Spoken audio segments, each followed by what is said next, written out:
Good morning, everybody. Looks like we have a few people in YouTube and Twitch. Happy to be here. It's 10 a.m. for me on a Saturday morning. I think it's Friday evening in the States and middle of the night in Europe. So glad you could be here. I have the chats popped open on the second monitor that I'm looking at. So if you do have any questions, the purpose of the stream primarily is to show how to use the tool that I've been working on. You can check that out over here. A little bit of changes. We have a few different versions to look at. And help people get staked, right? So I think we'll also probably be including some basic Daedalus or Yoroi type advice if people have those kind of questions, even buying ADA. In my country that I live in, I have to do a little bit of a crypto shuffle to get to buy Bitcoin or Ethereum on one of the local exchanges that is available to me. Or what do you say? And then once I have that, I have to shift that on over to Binance, and then I can do my purchase. I just noticed the sound was a little bit loud, so turning it down a bit. Also, I got a new microphone. I think the microphone is pretty cool. I like it. And yeah, one thing that I've been working on while I talk to myself is a more regional perspective on this tool, because I think I like this version, right? This is pretty granular. You can see, a lot of like basically the city level where different stuff is, and this is useful because a lot of the infrastructure that runs Cardano is pretty concentrated in like large data centers that are in a particular locality. But I think this view is also kind of fun because you get kind of a ability to make more regional comparisons. So like we can see here, all right, we gotta turn on the comparison mode. We open this tab, interactions, comparison, and I like to turn relative on just to see percent wise what's going on. So I guess in South America, you can see there's two main regions that have stake pools, and this Brazilian one, I believe, is much larger. Basically, Monad is as large as this part of region of South America, and this one is pretty decent, 18 million. So yeah, what about in Africa, South Africa? Let's pop that over to the left. It's like South Africa, which makes sense. South Africa has a pretty big economy. Has the I think Johannesburg has got 43 million ADA staked in it, but interestingly, this place, this is probably also includes parts of South Africa, has got 6 relays versus the 3 in the other region.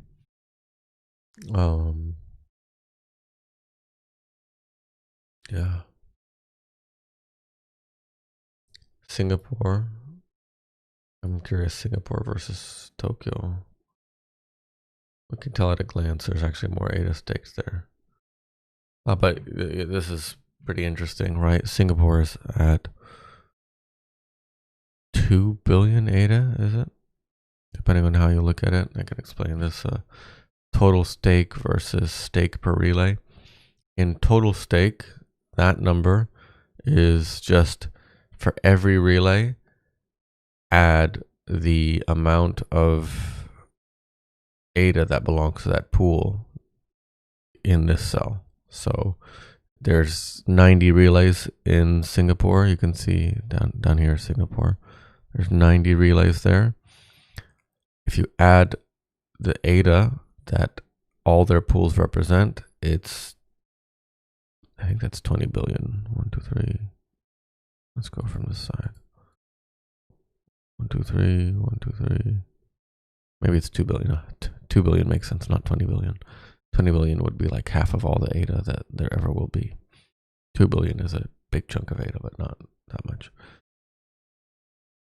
Whereas stake per relay, you see the difference here, 1.2 billion. This number, stake per relay, what we do is we don't double count the ADA that a pool has. So we take the amount of ADA that's in a pool, we divide it by the number of relays they have, and each relay gets a slice of the pie of that pool.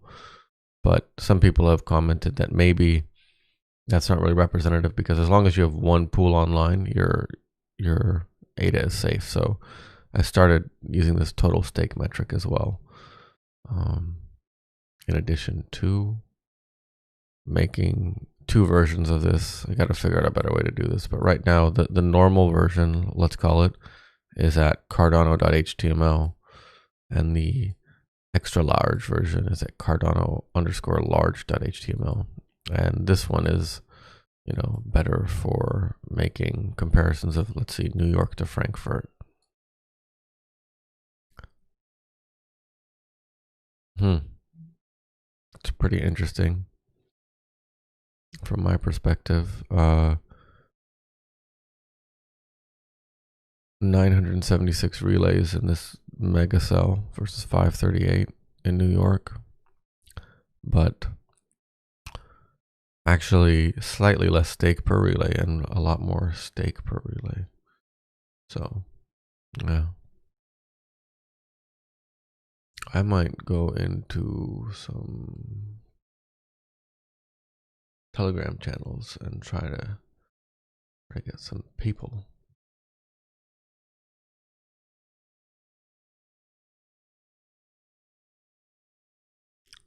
I think we got 2 people on Twitch. And is anyone in YouTube?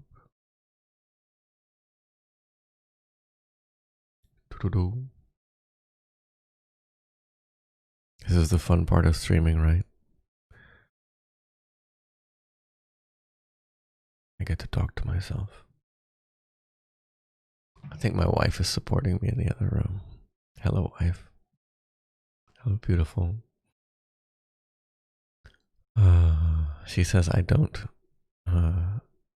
talk lovey-dovey to her enough, so I guess it can't get more publicly lovey-dovey than live streaming to an audience of nobody.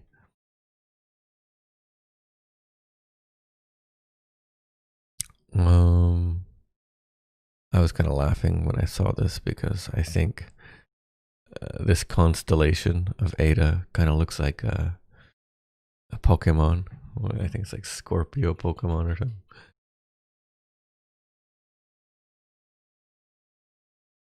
What do you think? Looks like 2 claws with the scorpion thing, little head and tail. This guy. You seeing it? You seeing it? Dum dum dum. So yeah, that's that. It's mostly what I've been working on recently. I think I covered it in a video last night, but this was pretty cool. These 100 pools have received. Let's check that out. We can see if they have.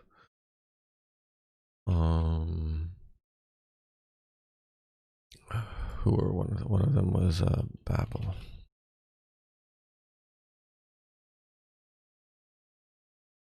He got this big chunk of ADA, so it looks like the delegations haven't moved yet, but that should be happening shortly. This is a cool pool that I've talked to a few times.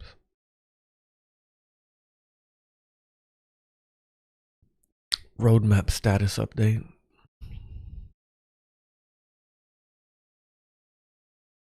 In case you're not familiar, the 5 phases of Cardano: Byron, Shelley.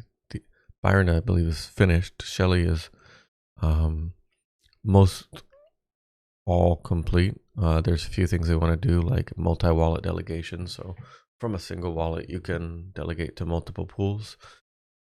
Gogan is the one that I think everyone's super excited about. That's smart contracts. That's when we can really compete with Ethereum.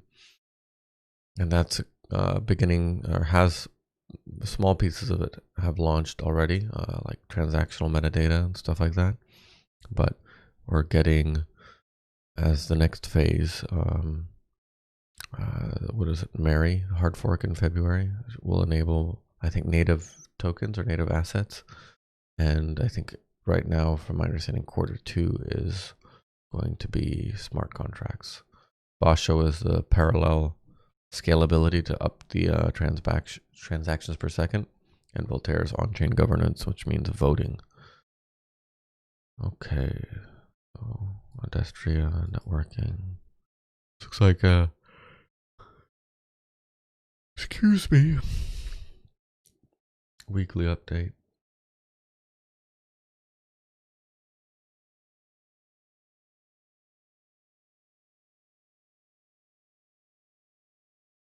Mary hard fork we were talking about.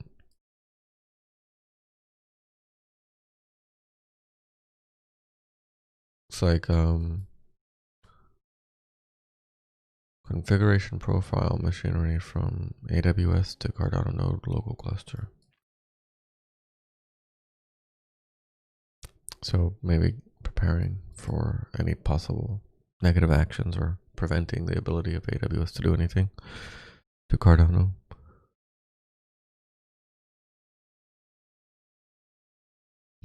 Gogan.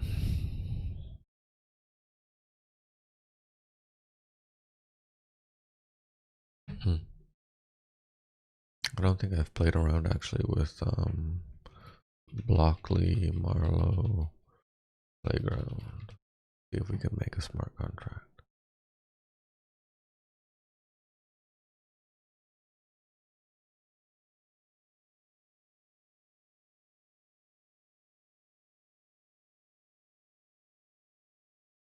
This is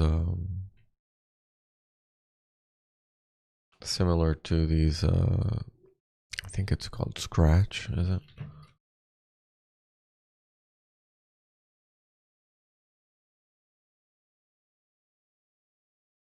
This is like how to teach your kids how to program. Looks like kind of similar paradigm, right? These little puzzle type pieces that, okay, so this is a contract.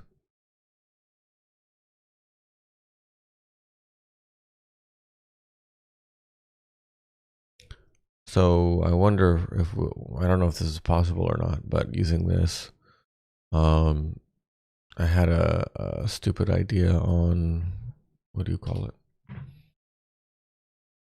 Idea scale, where what did I write it as? I wrote it kind of stupidly. I was talking about burning ADA, but I didn't mean to burn ADA. I meant to like lock up into an annuity. An annuity is when like you pay a lump sum or whatever and you get a drip return. And so right now when you stake, there's really nothing to prevent you from moving your ADA around. I myself tried it, so I know it works for like 3 epochs or so. You can day trade for 4 days of the week, 4 days and 20 hours, 22 hours a week. Withdraw your ADA to a Daedalus wallet. Have your wallet have your ADA in it for the epoch rollover snapshot. As soon as the snapshot is taken, you can take your ADA back out to the exchange and continue day trading, if that's something you want to do. So the idea that I wrote up here, I believe, was something about like locking in order to get boosted returns. I really don't like this site. It's super confusing.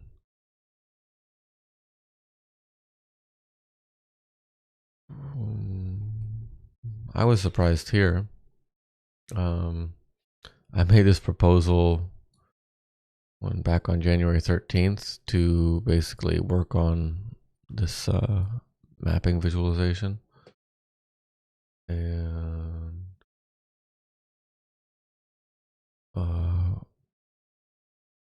I think within like a day or two, it was archived by one of the mods. So I wasn't paying attention to it at all. And it's actually gotten a decent amount of support. So I don't know when it was unarchived. I guess I can see January 15th, there was a comment. And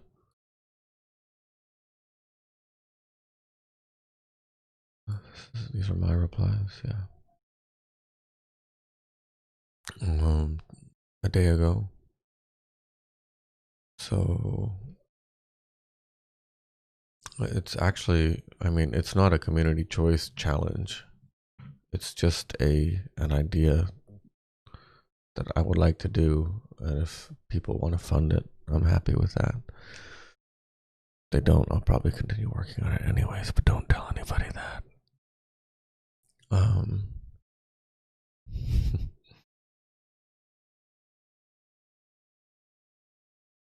Yeah, so the community choice, we're actually supposed to come up with picking a challenge area, and I misinterpreted it as just like do something in the community. So yeah, how do I get to my previous proposals? Because I want to talk about the bad one for a second to get back into the Marlowe demo. My community activity. Ideas contributed. Yeah, so burn ADA to create annuity. Transfer ADA to a treasury wallet or lock in a smart contract, or burn in return for boosted staking rewards. Create annuity from capital. So, right, you get like something like 5 to 6% ish ADA by staking, and the idea was to create like a super stake, right, where you can try to guarantee that you will not be, or remove your ability to touch that ADA for some period of time in return for larger rewards. It's just basically like a certificate of deposit at your local bank, right?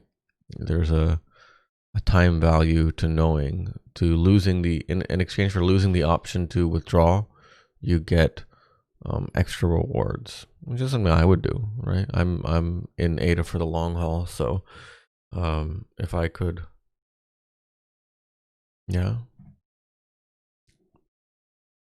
I think I just got a comment. Someone's gonna start their own pool.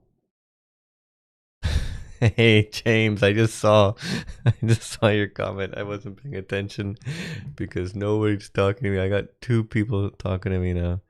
Yeah, there's someone in chat, in Twitch chat, who wants to set up a pool. I'd be happy to help set that up. And James is not going to tell on me. James, are you not a bot? I saw you comment on like every video I upload, and they're pretty crappy videos. So I was telling my wife this morning, did you make an account called James to support me? Because I don't think anyone out there is actually watching these videos. Yeah, so James, if that's something you're interested in doing, I'm happy to help. And thank you for joining the stream. It's super cool that, I don't know, I always like discounted Twitch. I never thought like, what's the point of streaming stuff? But there's actually something really fun. It kind of reminds me of my early days on the internet when I used to play EverQuest and Fantasy Star Online before that. But there's something about like interacting with people that is just kind of fun, and in a live manner, that even though I'm a huge YouTube dude, I have a YouTube premium.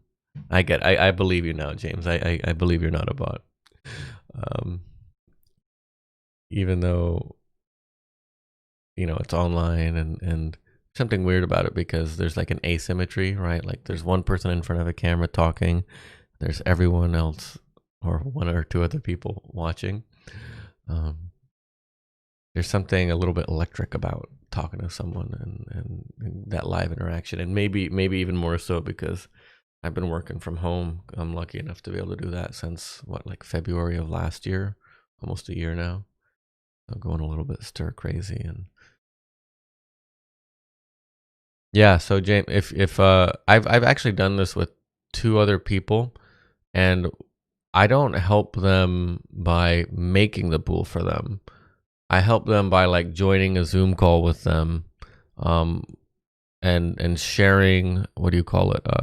Some helpful tutorials just of like basic Linux stuff, how to find a pool.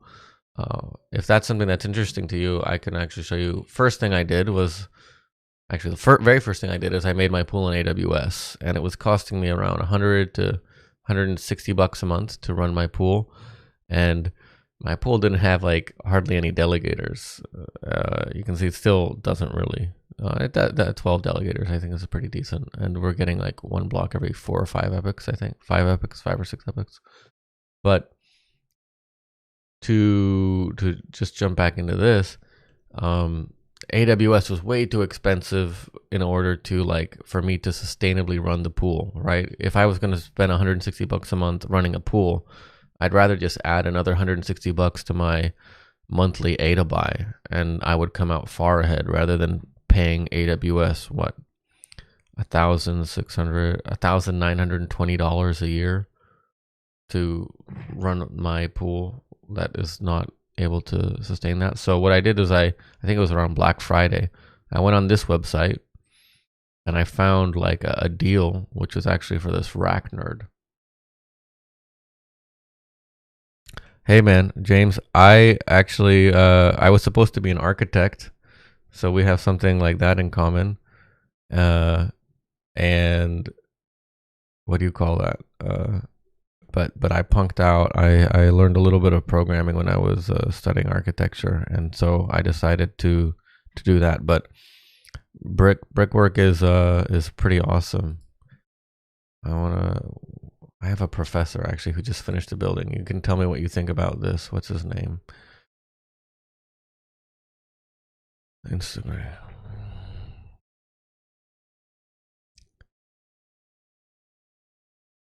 Apply.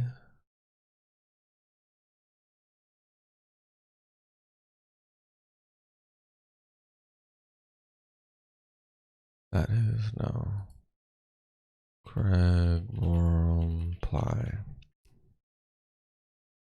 He just got this award for this pretty cool brick building. Not related to Cardano. Is this gonna load? This guy. Tell me what you think about this. It's a pretty crazily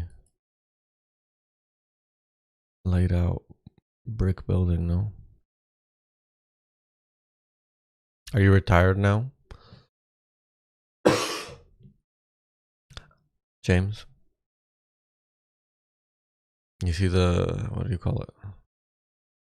Coursework? Masonry? I forget these terms.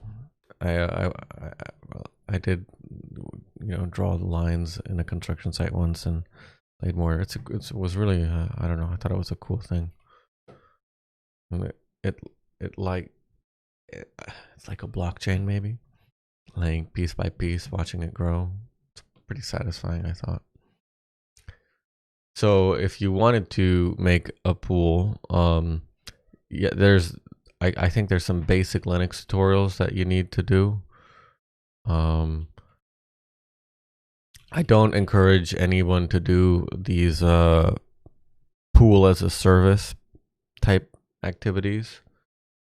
Right, that's cool. If you're interested in him, his Ply is the name of the architecture firm, Ply Plus. And what is this? This is some Roman Catholic chapel.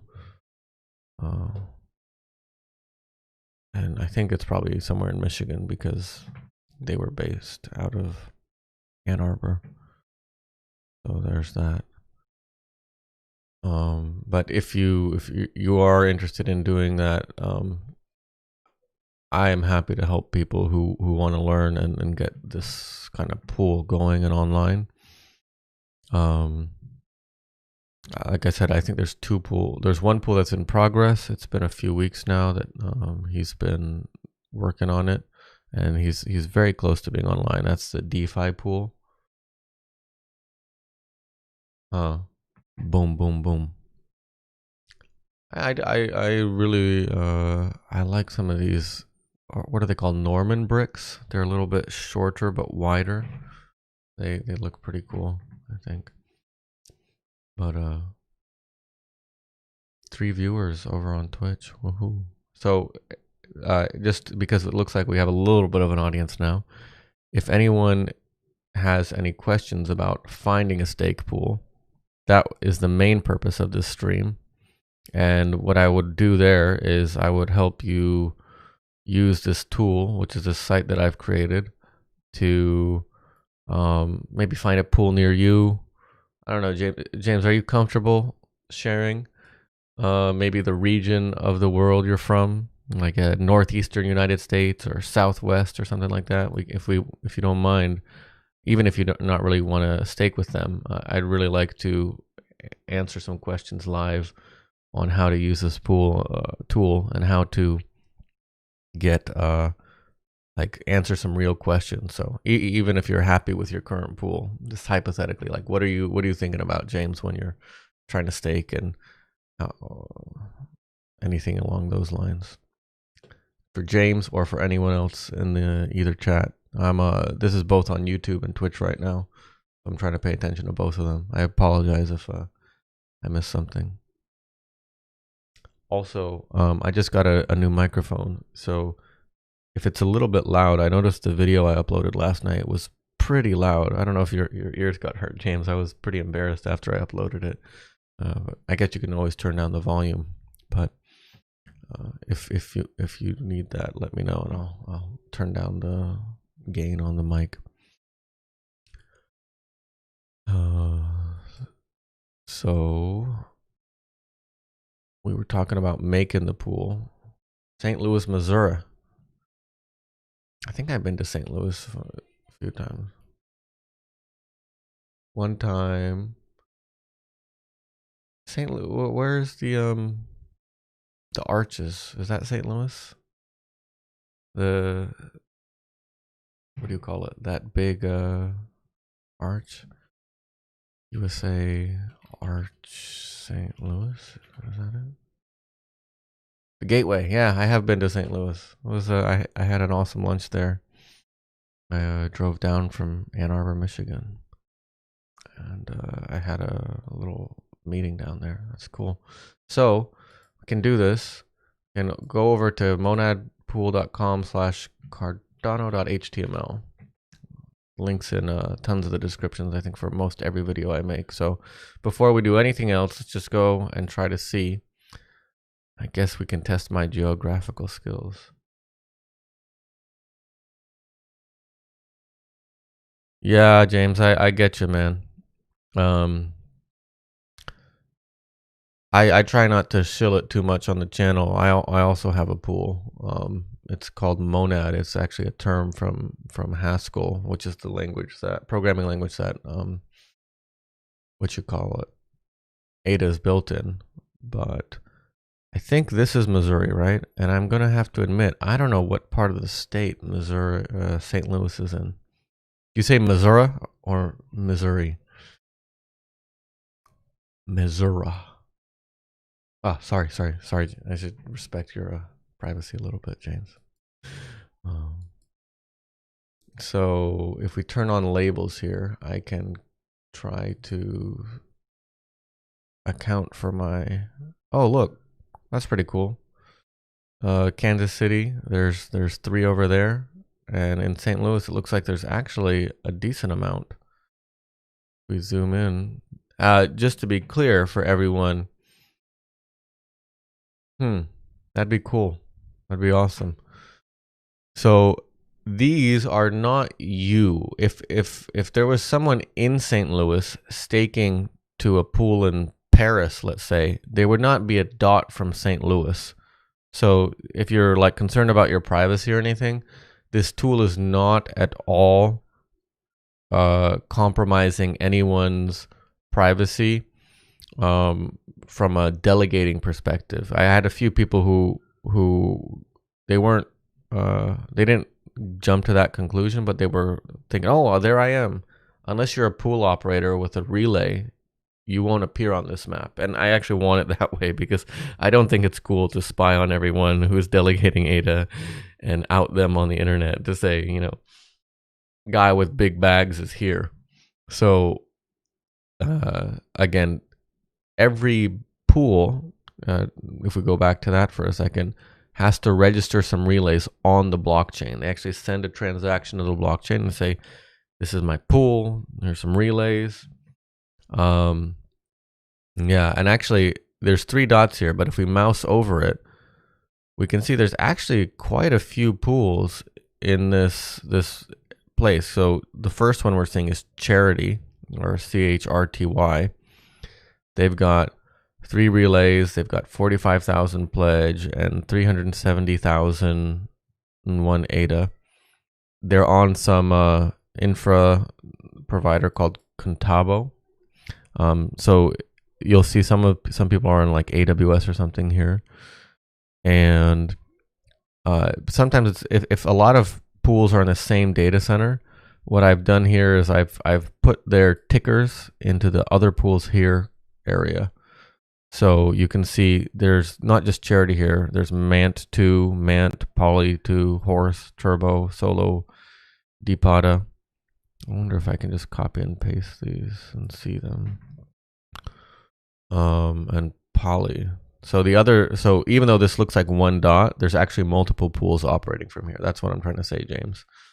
And if you click this one, this Mo Staking, I guess Missouri Staking. Let's open their website because they seem like a super local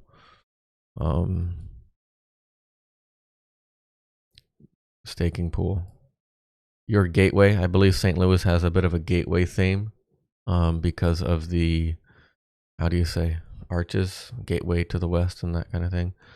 Looks like they're doing Cardano, Ethereum, a few other things. And let's just check if this is a pool that you are interested in staking on. We can check their history to make sure that they're kind of safe or whatever, producing. I think it was most.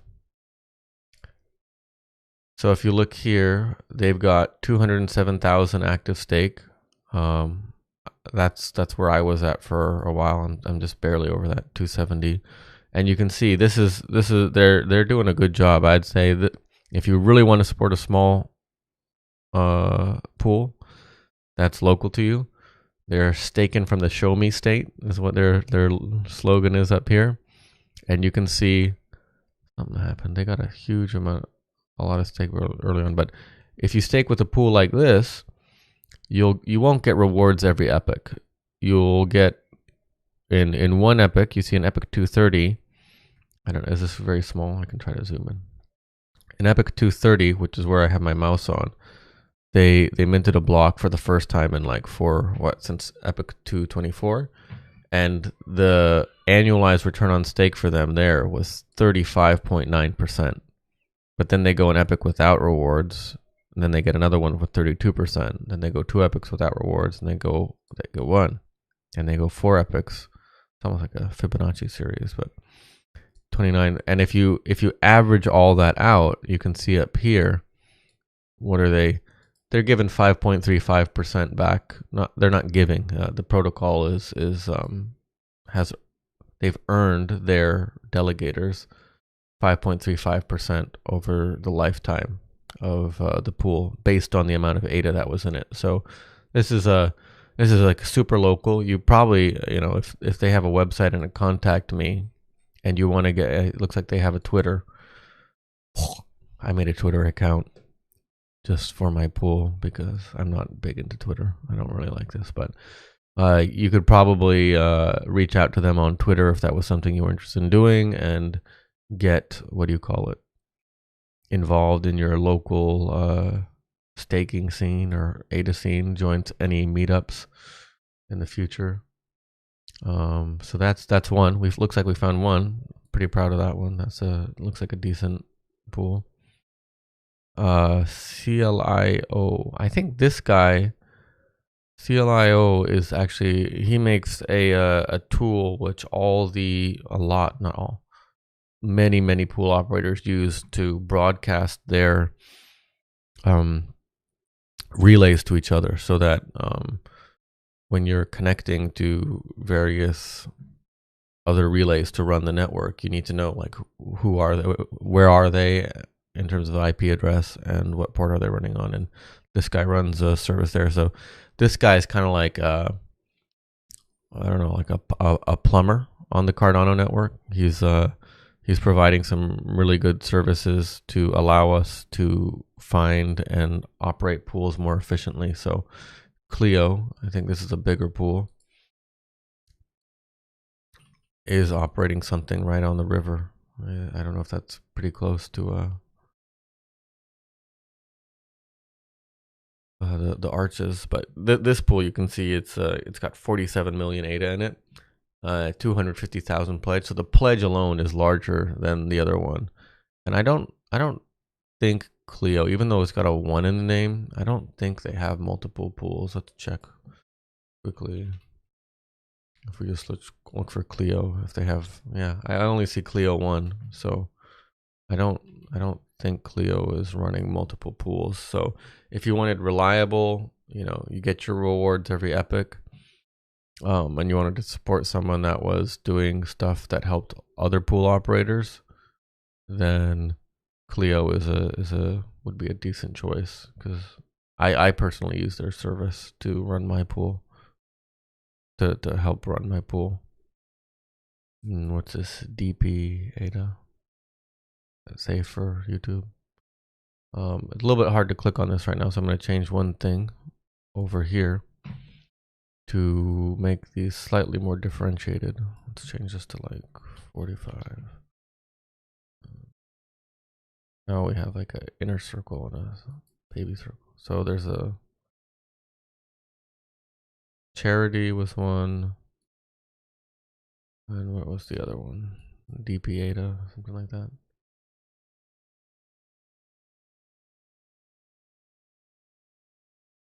This guy,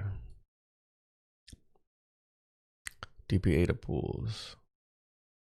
It's a pretty cool website. My stats, what are my stats? I just started,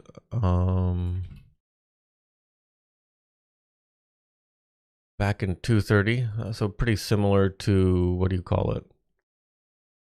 Most staking, most. And so I started back in 233, and actually I'm going to pull it up on another website. I think it's got a little bit better interface. You can see a lot of lines, a little bit, maybe not a better interface, but the blue is the number of delegators we have, and it's growing. Looks like we just lost somebody. I got to do a check on that. And green is the amount of ADA that is in our pool. So we have got 273,000 ADA, it looks like. And we've returned 7.123% to our stakers so far, because we're, for the size pool we are, I think we're supposed to get a block once every 5 or 6 epochs, but you can see we got pretty lucky. Maybe we're like a river casino boat, steam wheel boats, right? We got our first block in 239, which took a decent amount of time, 7 epochs, and then we got another one after only 1 epoch. So that was pretty cool. I felt really good about that, really happy, because we we had some people that were sticking with us, and we tried to, I mean, I have no control over it, just the protocol, but I've been raising money through my family and friends. I don't really like to preach much about, doing stuff. I feel more comfortable talking to internet strangers about, what they want to do. But I started doing it with my own family members just because I've made a good chunk of change on ADA going to 35 and 40 cents. And I kind of, I started to count money bags in my head and imagine, if I make all this money on ADA, but they don't, it's not going to be very fun. So why don't we get in this together?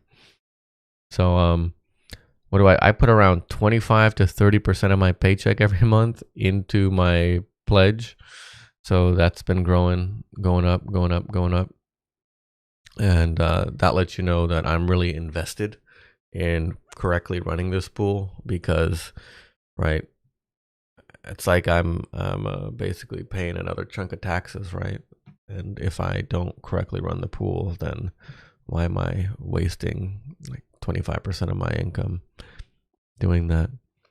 So we've done the 2 blocks, and like I said, I think the first hurdle for a pool operator is to mint their first block, because until you, like back here, like there was no way to know, like is Monad, is this pool being effectively run or not? Like, do they even have servers on?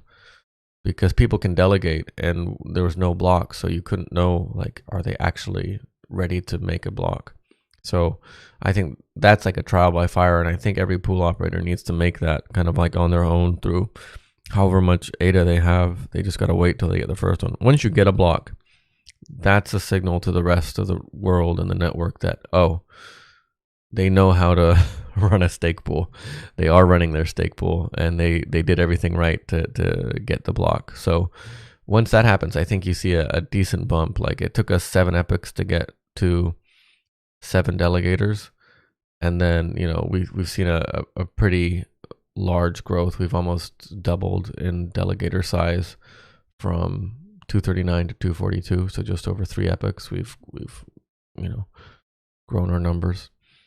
And we were super lucky enough that we got that block in the last epoch, so I'm very happy about that. And hopefully we get another one soon to reward these people who are joining in. So that's that. Good questions, James. Thank you for giving me some stuff to talk about. But I like running this. And to close that thread from earlier, maybe, I use these guys to host my pool. It's not AWS, it's not Google. It's a pool operator that runs out of the States. So I have my block producer and relays in Seattle, Chicago, and LA. You can see here, LA, San Jose. This is where they run their stuff. I'm thinking about opening up one in another location, maybe a little bit. Flood D, asking about, you're asking about the price of ADA. I lost a lot of money trying to trade. I don't know if my wife is still listening. I think she knows this though. But I started recommending one thing. Let's pull up Trading View, if that's what you want to talk about. Trading View. Oh, why am I so bad?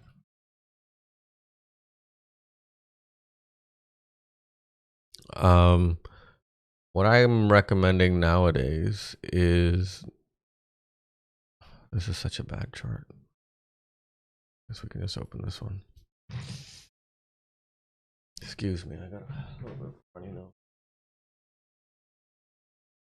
Let's blow this up. I actually don't recommend trying to time the market, and that's pretty boring, but let's look at this on a weekly. It's like looks like a butt, right? But we've gone on a rocket ship the past 2 or 3 weeks. I remember, I think I got into ADA back around here. We were on our way up from around 12 cents. and then we got to 15, and then for the next like 2 or 3 months, it just went down and down and down and down, and it was so sad. And I don't think it's time to sell. To answer your question, I what I recommend is buying pullbacks. If I personally, I get my paycheck on the 15th of every month. I withdraw 25% of that. I send it over to my local crypto exchange. I buy Ethereum. I transfer that to Binance, and then I just buy. I'm just making market orders. 100% of whatever I have goes into Ethereum, and then 100% of that Ethereum goes into ADA every month.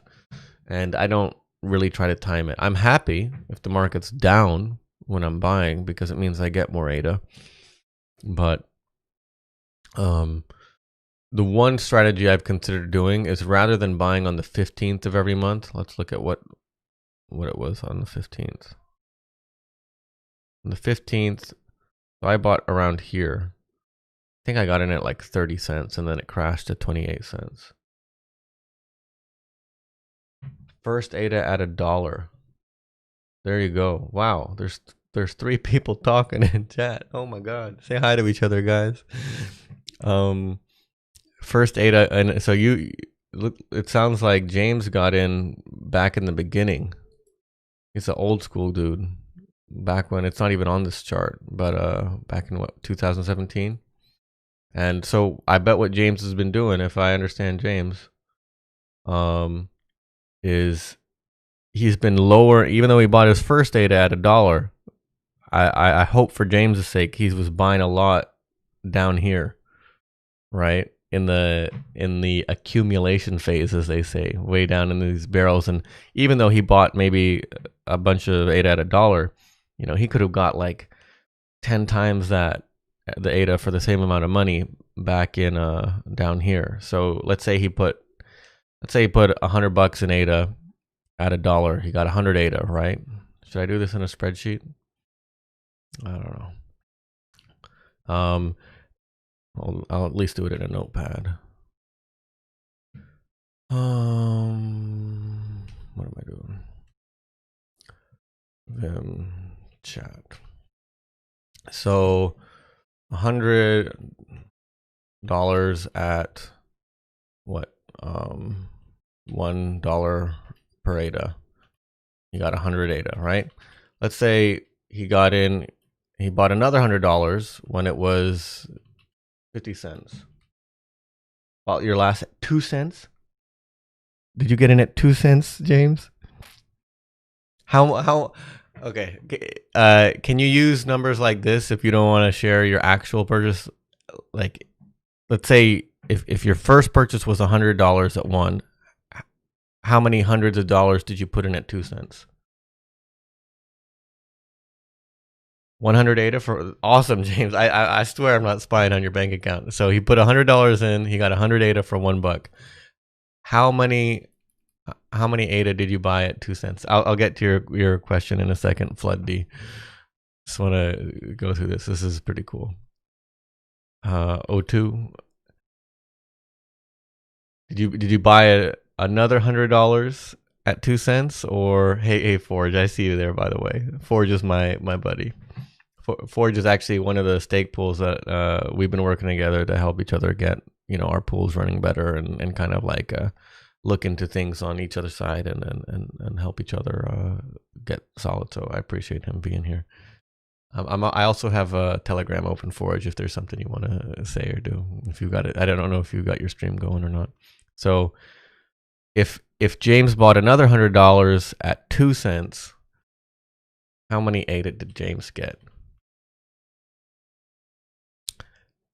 Means James got 5,000 ADA for the same amount of money if you only bought $100. So that's pretty cool, James.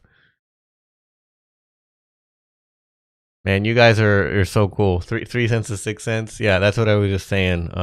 1 over, how do you say that? 1/1024th? Are you making a bit reference? Yeah, I'm enjoying the stream too now. Now that there's people talking, I think I was just talking to myself for the first half hour. My more than $100. Yeah, he got. So let's say he bought 100. Like, James must have been feeling sick. He bought $100 worth of ADA at $1. He got 100 ADA, right? And then he's watching the price just fall off a cliff. Where is this? This is James, right? And he's just watching this thing. Oh, my life savings going down. I'm not to make light, James, but look what James was able to do. He got in at 2 cents, another $100. Flood D, I'll jump to that quickly. Most people think that once D gets to 1 or the network is fully decentralized, Coinbase will probably list Cardano by then.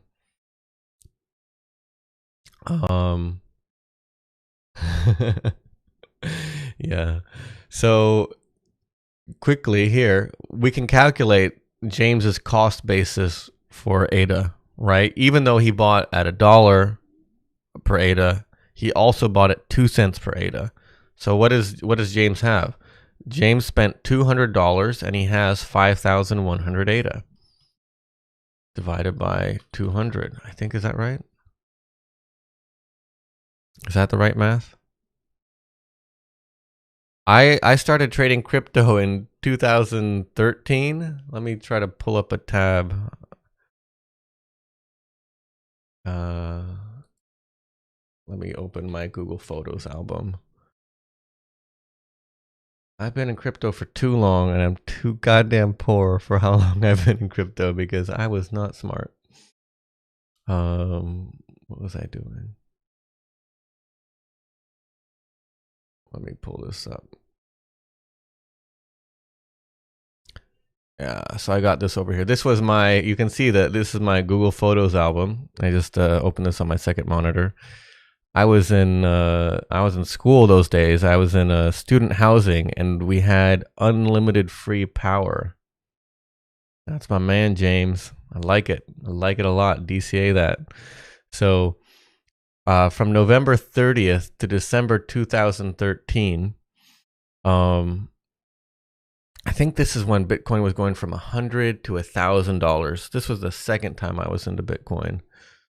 And what I was doing back then, I decided, like I said, this was the second time I got into Bitcoin, was 2013. But what I decided to do back then was I didn't have much money to buy and I couldn't afford to lose it all. So what I did is I bought all these GPUs. I think you can see I have 4 water-cooled R9 290s in these photos. This was for like a rendering cluster, ostensibly. And I built this little, you want to see my construction skills, James? This is a 1x2 Pine. How's the mining going? I have a 2070 Super now, just for my day job where I do like AI machine learning stuff, and I'm thinking about throwing a miner on it. Is it still profitable, even if my electricity is like 22 cents a kilowatt hour? But okay, here's a really bad fuzzy potato photo. 1, 2, 3, 4, 5, 6, and then there was at least the 4 other ones on underwater cooling. So that's 10, right? 3 plus 3 plus 4, and it looks like there's 1 in here. I think I had a total of 12 GPUs mining, and this was in Michigan winters. So you can see this this is like a fan that I had running in the winter, pulling cold air into my house because I had like 4,500 watts of power just cranking in here. So I could go in my boxers in the morning and have a coffee and still not freeze to death. So that's my when I got into Bitcoin crypto. And the reason I got out, actually, and the reason why I'm so excited about Cardano, just to close that loop, is that back during this time, there weren't these ASICs and FPGAs. So like people like me could mine Bitcoin in their basements, right? And thank you, Forge. I appreciate it, Elliot. And it was so cool because you had all these people all around the world that were mining Bitcoin and like making this like crypto anarchy system, right? But then once ASICs came out, you know, it was like 10 or 15 grand to buy an ASIC that could only mine Bitcoin. And once it was done, right? And so just to close this idea, the reason I bought GPUs instead of just buying Bitcoin was I figured, oh, if the price of Bitcoin drops to zero, at least I can sell these GPUs to gamers. I've always been into like PC hardware and stuff, so I thought I could, you know, at least get some of my money back, even if the bottom fell out of Bitcoin. But what did I end up doing? I ended up day trading the Bitcoin that I was mining. I made a decent chunk of change, and then I ended up selling this mining rig. I calculated the amount of Bitcoin I was mining, or you know, other coins, Litecoin, and then trading into Bitcoin. I think that was what I was doing. I calculate I would actually make more if I sold these GPUs and systems and day traded the money from that. And so I did that for a while. Then I like lost half the money in an option overnight on Bitfinex. And then I worked for a month or two hustling to try to earn it back. I got back, and then I got my first job after grad school. And then I tried trading for a little bit around 2013, but like I just needed to focus on my real job. That was like probably the worst financial decision in my life. And kind of put the crypto stuff on hold because, like I said, I wasn't interested in Bitcoin because of all the centralization in China. So you got ant miners. That's cool. That's exactly what I'm talking about. Like when ant miners were first coming out, when I was doing this, and they were like $15,000. I don't know what ant miners cost now, but it was insane. And I was like, I don't have $15,000. I can't stay competitive with this stuff. So it was out for me. But the cool thing about proof of stake, and proof of stake was just like an idea on like a Bitcoin Talk forum back then, was that it's not dependent on these things that are just creating heat basically by running useless math calculations, right? You reach consensus, you get everyone to agree and not cheat the ledger by their economic incentive to not cheat, which is what a stake pool is basically, is you know, people are voting to say, hey, I trust this guy to represent my interests. And then because everyone has an interest, everyone owns the coin, they don't have an incentive to lie about the transactions on it. Yeah, proof of stake, Cardano ADA 2020. I think there was a few questions I missed up top. Elliot was asking why I buy Ethereum. I buy Ethereum just because I don't hold the Ethereum, but on my local exchange, I buy Ethereum because I think it confirms faster into Binance. So like, right, I transfer money to my local exchange. I buy Ethereum. I send it to Binance.com because I'm not in the US, so I can use the full unregulated Binance. And if you are in the US, you can use that if you sign up with a VPN to give yourself an address outside of it, out of the States. And it's a pretty cool exchange because you can transfer up to 2 Bitcoin a day with just an email address. And so you can have tons of privacy that way. So I buy the Ethereum there in a local exchange, I transfer there, and then I withdraw it to my own, you know, Daedalus ledger. Let's see, can I put this on camera? Is it safe? My own ledger wallet. I think does Kraken only allow wire transfers? I think, is that the issue? But yeah, I tried to get my mom to she buys on Coinbase, and so she started sending me Ethereum and Bitcoin to buy ADA for her because that was too complicated for her, and then I just withdraw it to a wallet to run it for her. So now that we have a decent sized audience, we I don't know if you guys caught it earlier, but we helped James find. What did you think about those pools, James? Do you like Mo staking? Missouri. It was a pool that was kind of nearby where James was. And anybody else looking for a staking pool advice? trying to find a pool near them or something like that. If I wanted to put my music and lyrics on a non-fungible token and sell the rights, is that possible right now? There's an NFT project. There's this art thing. What are they doing? I'll pull that up. ADA NFT. If anyone in chat knows more about this, feel free to throw a link. By the way, it's YouTube chat that seems to be popping off. I don't see much going on Twitch, but yeah. ADA NFT, and we got Don't Burst My Bubbles. Don't Touch My Bubble Wrap over on Twitch. We'll help you set up a pool. Don't worry. ADA NFT art. NFT art on the Cardano blockchain. Dang, man. Dang. Let's check out. Why do you... So you insult me, James? I give you good advice. I try to find you a local pool, and what do? You slap me in the face by delegating to me. What's up with that, James? Why you gotta do me like that?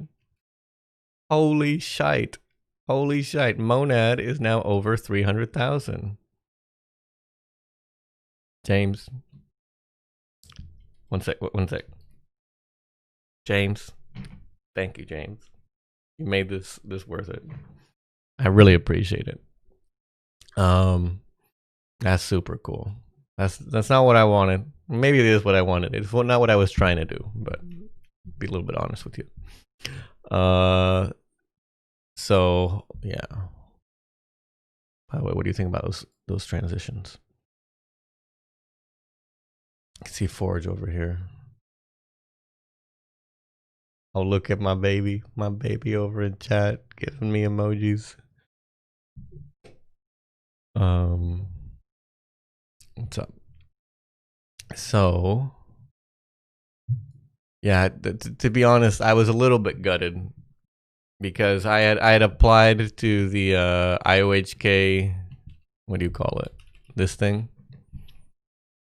our new delegation strategy, blah blah blah, and I was like, there were 300 pools that applied, and I was sure. I was like, I got this in the bag. I'm working on this tool. It's a pretty cool tool. The first ADA anthem.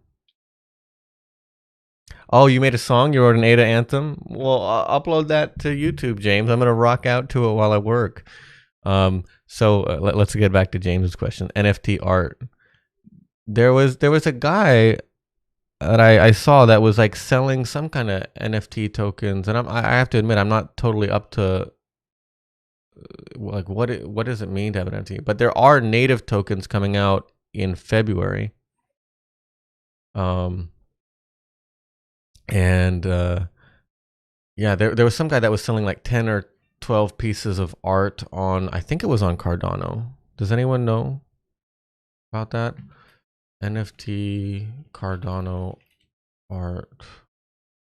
I think they also have a blockchain or a pool. Adoption of NFT art marketplace.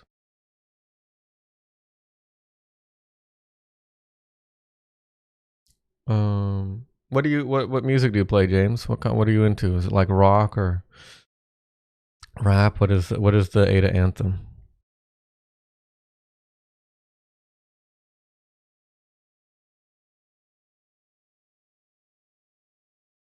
Yeah, I mean, no shade to these pools. I'm sure they all deserved it, and it's cool. I made a video about it last night. That 100 of these pools, we have now a bunch of pools that weren't able to mint blocks every epoch, and now they are.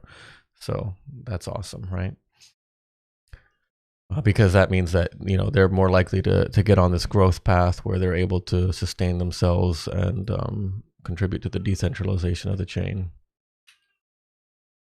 So, yeah, you want to link it? Throw it down here. Let's hear it. Let's give it a spin.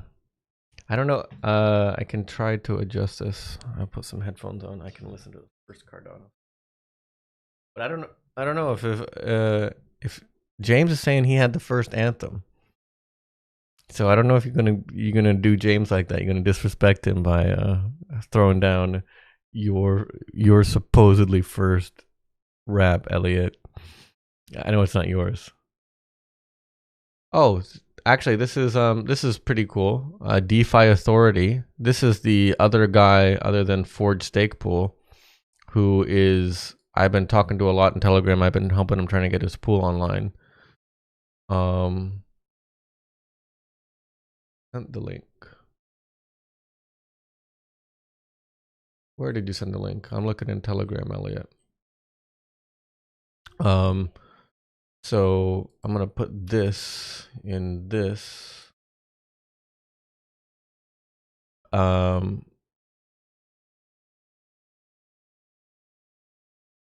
He's putting NFTs on, or he wants to put the NFTs on the blockchain. So you know what I'm gonna do, James? I'm gonna do a little bit more reading on this, and I'm gonna make a video for you on NFTs. Okay? How's that sound? Because I honestly I haven't done enough research on it to know, but look for that because I think that's a pretty cool thing. Oops, what am I doing to my stream? Let's send this over to there, and let's unmute this.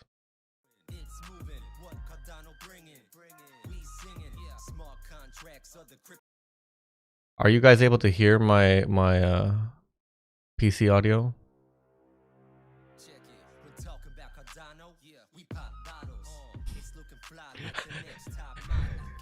My mom, not my mom, my wife heard me listening to this in bed the other night, and she was not too impressed.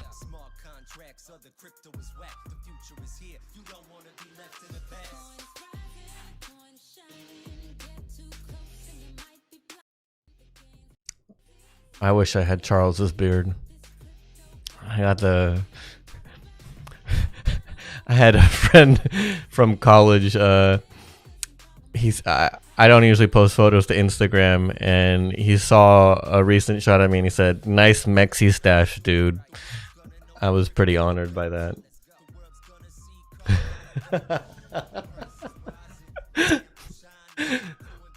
Don't watch my stream. Wife.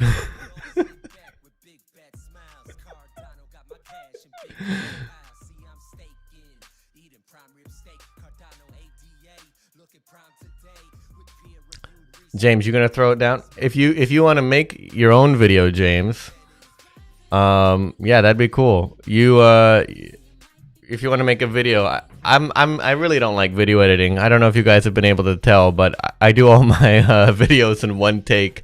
If I make a mistake, I hit stop and I re-record from the beginning because I hate editing videos.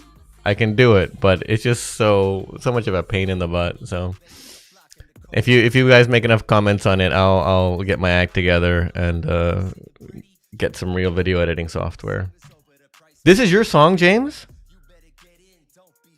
Are you serious? Are we talking to James dropping ill beats? And you gotta tell us who this honey is, who's singing on in the background. This is James. James, what you doing, man?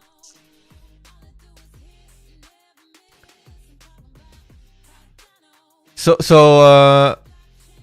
I thought I'd heard this actually before. I think 2 nights ago, maybe. What was it? January 19th.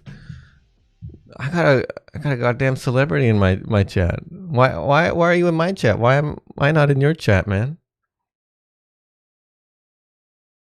I kept that one business casual, no cursing. Oh man, I want to hear you. You know what I want to hear? I want to hear a rap battle against those fucking polka dot losers. Sorry, I'm new to this. I don't understand why people are in polka dot. Gavin Wood, 150 million. Do y'all know about this?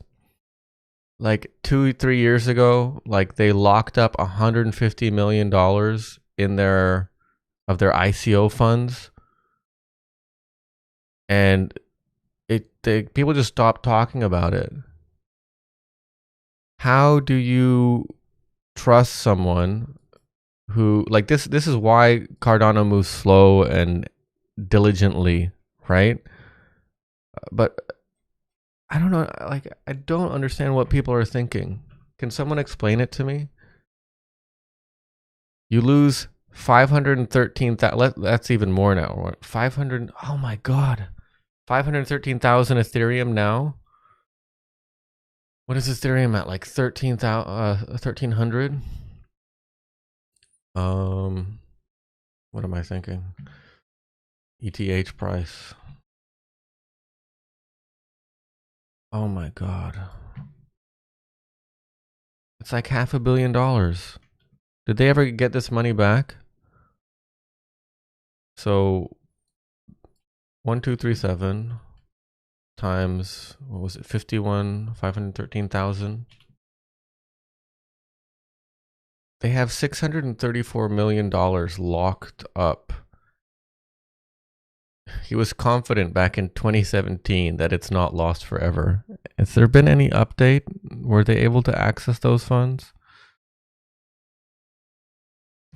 Just to be clear, this is Gavin Wood's start, or like other company, Parody, right? So Gavin Wood makes Parody. Parody makes, I believe, this wallet. This was when I was out of the crypto scene for a while.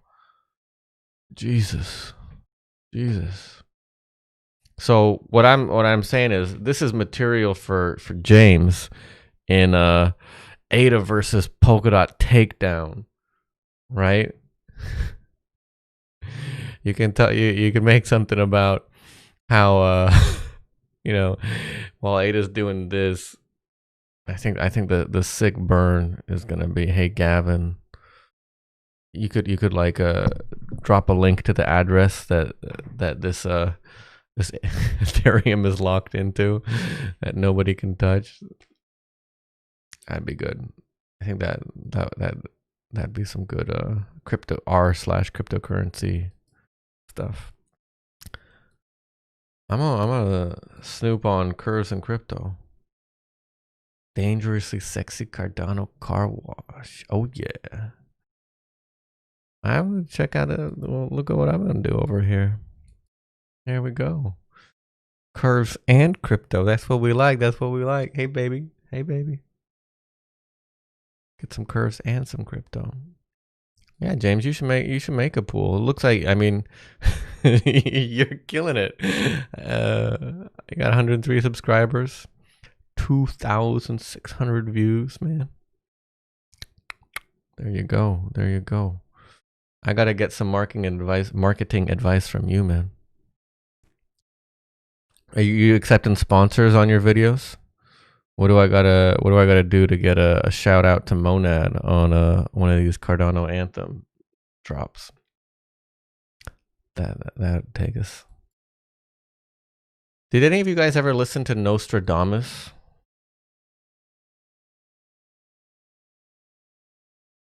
I think he deleted his channel. He was this like crazy. Yeah, this guy. I miss him. Oh, he just made a new video. This guy has the best commenter. What's up, people? It's been a long time, right? I missed you. I'm just kidding. Come on, guys. I don't miss you at all. At all. Okay. Charles tweeting not so long ago. Bitcoin goes down a bit. Crypto market, oh my god, all art must fall. Could we please decouple? This is just sad. It's not just sad, guys. It's just wrong. I mean, I'm gonna watch this later. Sorry, I forgot I was streaming. This guy used to have like the best little videos. He's such a Ada fanboy and quite cute.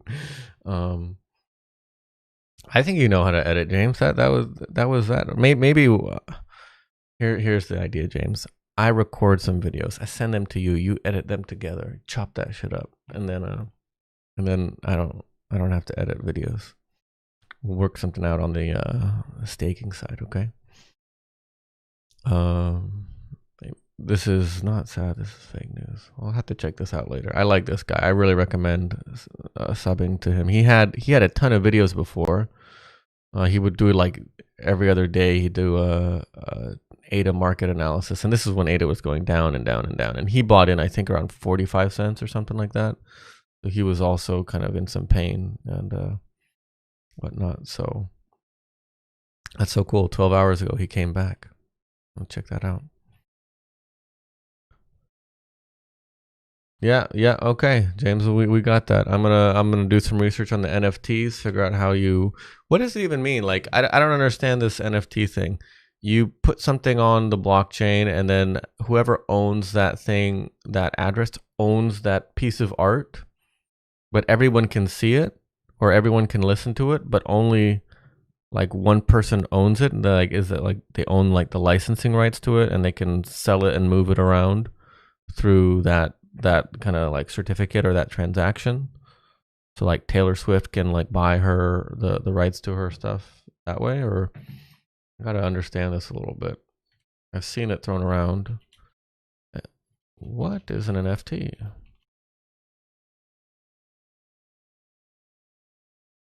Crypto beginners.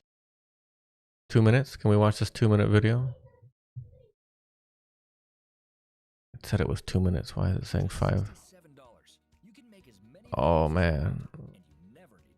Streaming ads.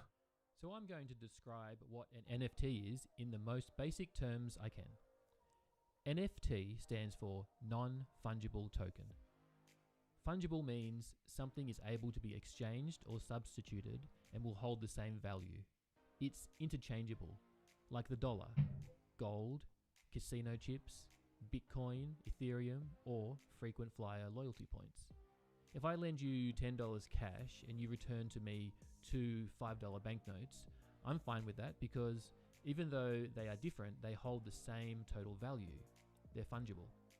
So non-fungible obviously means it's an asset that can't be substituted.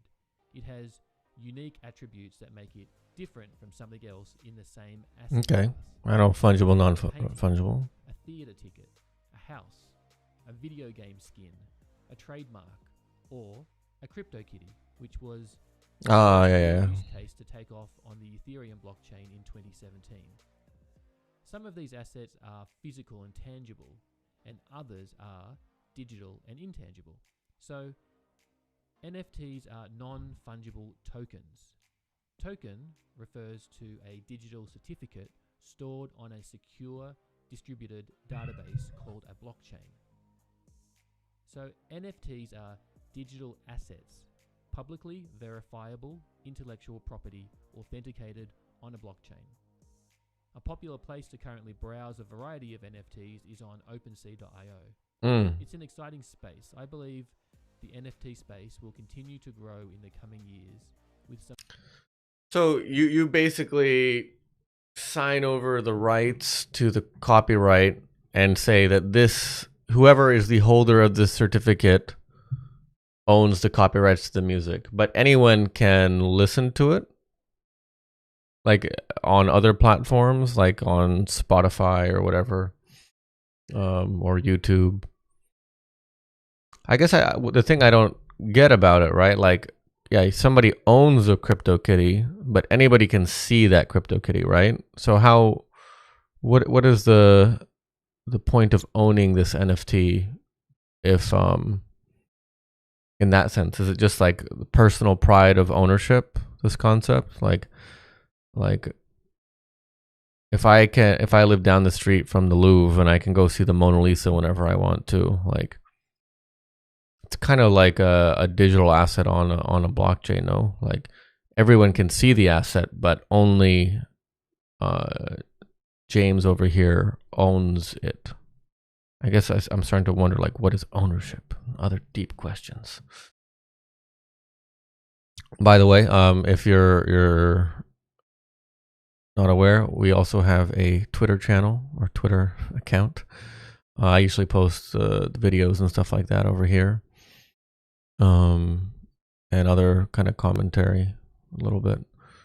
So if that's something that interests you, I was not very good. I don't think I'm very consistent in my channel name. Monad Pool, no underscore there.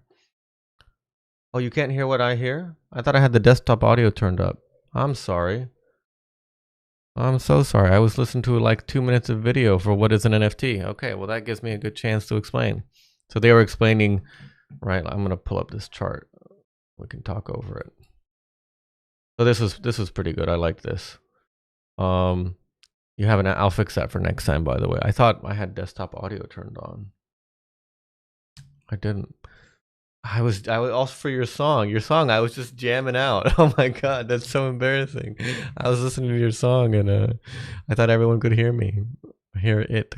So assets, right? These are all assets, and a fungible thing, just to quickly explain, is like the example was given, which is a good one. If you have a $10 bill and you go someplace and someone gives you two $5 bills for it, those are fungible assets. They're interchangeable. They're not unique in any way, right? No one cares. They are unique. They have serial numbers on them, but nobody cares, right? They fulfill exactly the same purpose. Whereas a non-fungible piece of something is like, it's unique and not interchangeable. Yes, houses are similar, and the house down the street from mine is maybe very similar to mine, but they're not interchangeable.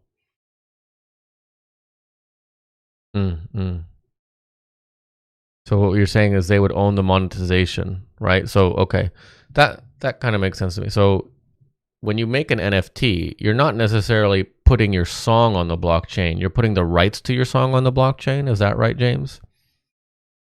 And then Spotify or whoever. Right now, it's not totally well integrated. It doesn't seem like there's a good system where like you can go upload this song to Spotify and you can get 0.2 cents every time someone streams it. But Spotify won't care about the existence of that NFT, right? Like someone would have to, like, let's say I bought that NFT from you. I would have to do some kind of legwork to go over to Spotify and kind of argue with them that I'm actually the owner of the rights to the licensing from this. But I guess your point is going forward, maybe there is you can kind of imagine, it's pretty cool, a future where like somebody is just getting started as a musician and they, are selling the rights to their music as NFTs. And then, as they get bigger and bigger, like rather than Taylor Swift fighting with the guy, whoever her first manager was, who had the rights, like it's your fans that own your music. Yep. Yeah. Okay. So that makes sense. But I imagine still right now today with an NFT, like you have to like write some legal document in the United States that says you sign over the rights of your copyright to whoever is the owner of this NFT. Right? Does that make sense? Like, because right now, I guess there's not like the legal setup in the States to like what is an NFT and recognize that just natively without having to. There still exists all this legal structure outside of blockchains and everything like that. But that's cool. So yeah, if I'll do some more reading on that. I'll do some homework and maybe we can sign over your Ada Anthem to an NFT and put it on the blockchain. Is that what you want to do, James? You want that song or your future songs? Maybe I'll figure out how to make a website so that people can upload this kind of stuff and something. Excuse me. Corona. I don't think I have it. I got it like back in February, so it's safe to watch the stream. No corona.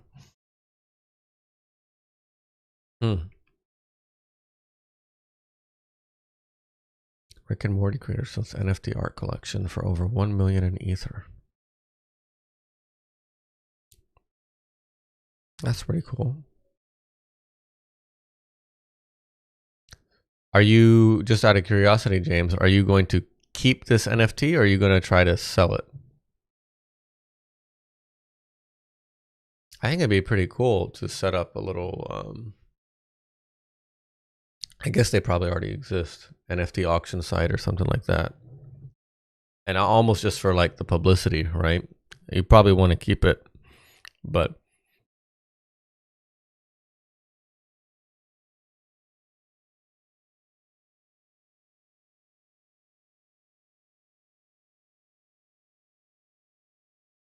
this is pretty cool. This is the link I'm looking at.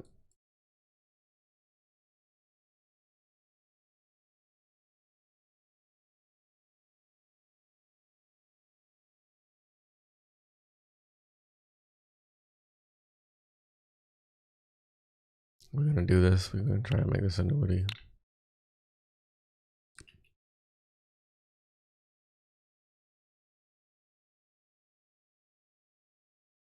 Any other staking questions? What about we missed 1024. Who's thinking of providing ADA to Liquid? I read the other day that you could do that even without, even while still staking. So that got me a little bit more interested. I think for me it doesn't really work because I think that's probably for not going to work with pledges, and I'm trying to put all my ADA into pledge. Yeah, so that's where I think it starts to get cool, James, is like, okay, you have the rights to the song, but also, like, is there a way, I mean, just to embed the song itself onto the blockchain, right? And then, I don't know how much of that you can hear. Kids going crazy. That's pretty cool. If you could put the song itself onto it and then make like a Spotify, which actually streamed from the blockchain, getting the different songs, and then automatically paid the owner of that NFT their 0.1 ADA whatever every time someone streamed it. That'd be pretty cool. I think that might be a Catalyst proposal right there, James. I think there might have been an NFT marketplace on Catalyst.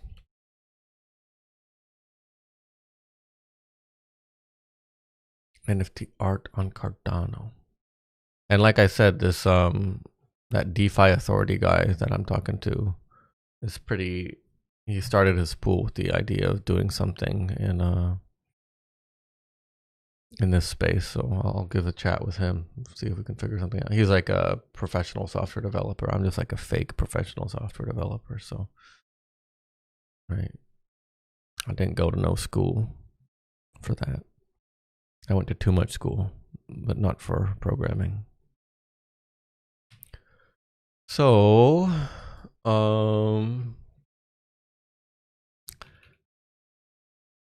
might be winding down unless we can give another demo of this. I don't know if there were people in the channel earlier, but I made a second version of this. I want to get y'all's thoughts. So there's the normal version of this site where these little bubbles are like this, right? And this is kind of at the city level. But I just made this version, which the point of this version was that I wanted to make it easier to compare like regions to each other. Yeah, James, Twitter, Telegram. I'll put a link to my Telegram in the chat, and you let me know, man. Telegram or Twitter, wherever you wanna. Let's see. I'm trying to pull it up. Where's the link to my Telegram? I think it's just at Monad Pool.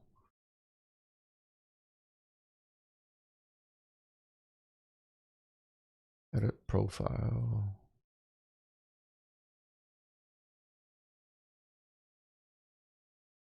Here we go. Yeah, if you don't mind sending me a message. Sorry, I just kicked my microphone stand. I don't a DM you on YouTube. Okay, I'll do that, man. I gotcha. So like I was saying, like this is pretty cool because you can see individual Frankfurt and stuff. I made this other version, which, like I was saying, reminds me of like a Scorpio little thing over in Asia. But the point of this is that you can compare regions to region, right? So we can see the Central European region has like 59% more ADA than New York. And we can also see like, okay, this part of Brazil, South America is actually larger than this part of Africa. That's pretty interesting. And South Africa is, so the largest stake pool in South Africa, or region in South Africa, has got more ADA in it than the largest in South America. So let's do epic rap battles of history, East Coast versus West Coast, and it's more like Northwest Coast versus East Coast. East Coast for sure. I'm sorry, Dre. Looks like East Coast has got 80% more ADA by one metric, 130% by the other metric, and this is crazy. 538 relays versus 301. But maybe that's because I think this is LA. No, this region is tiny. This region's only got 5 relays. So this must be like Southwest Mexico. So anyways, this I think is more for making like global comparisons. And the reason some of them look so weird is actually this mapping is a really cool thing that is made by Uber. And the idea of this is that they unroll these hexes and occasionally pentagons across the world, and each one is supposed to be roughly the same size. So this one looks crazy because this is a Mercator projection map where you see like Australia is bigger, or not Australia, Antarctica is bigger than the entire world, and Greenland is huge too. But just so you understand, this cell is the same size as this cell in the real world in terms of area. But in this map, it looks giant. So that's sorry, I think I killed the stream by talking about my boring website again.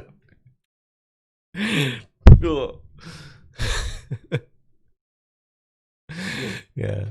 So things got popping when I shut up about my stupid website, and then I start talking about it again, and everything just dies off. How you guys doing? Oh, James, did you got me on Twitter? Let me see. Where is this? Twitter drama. I don't know if I'm gonna find you, James.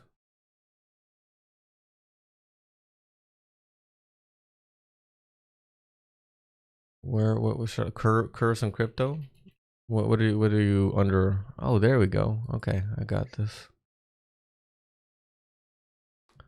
I think Cardano will have 100 billion market cap. I think here's something. We can do this live on stream.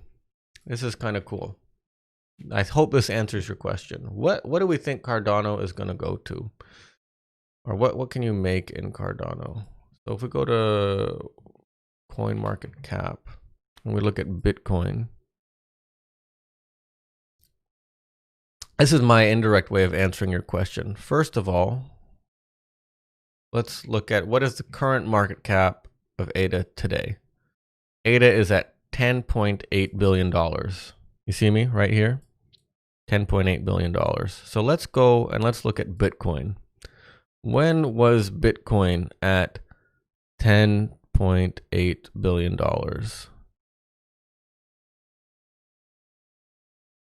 I'd say it's going to be hard for me to get it. November 5th. Is that close enough? November 5th was at $11.199 billion, 2016. So, what is that? 2016, that's 5 years ago. 5 years ago, this website, by the way, is called DCA BTC. And this is how I like to fantasize about how rich I could be if I wasn't an idiot. Let's say we were putting $1 a day for let's see, 5 years ago.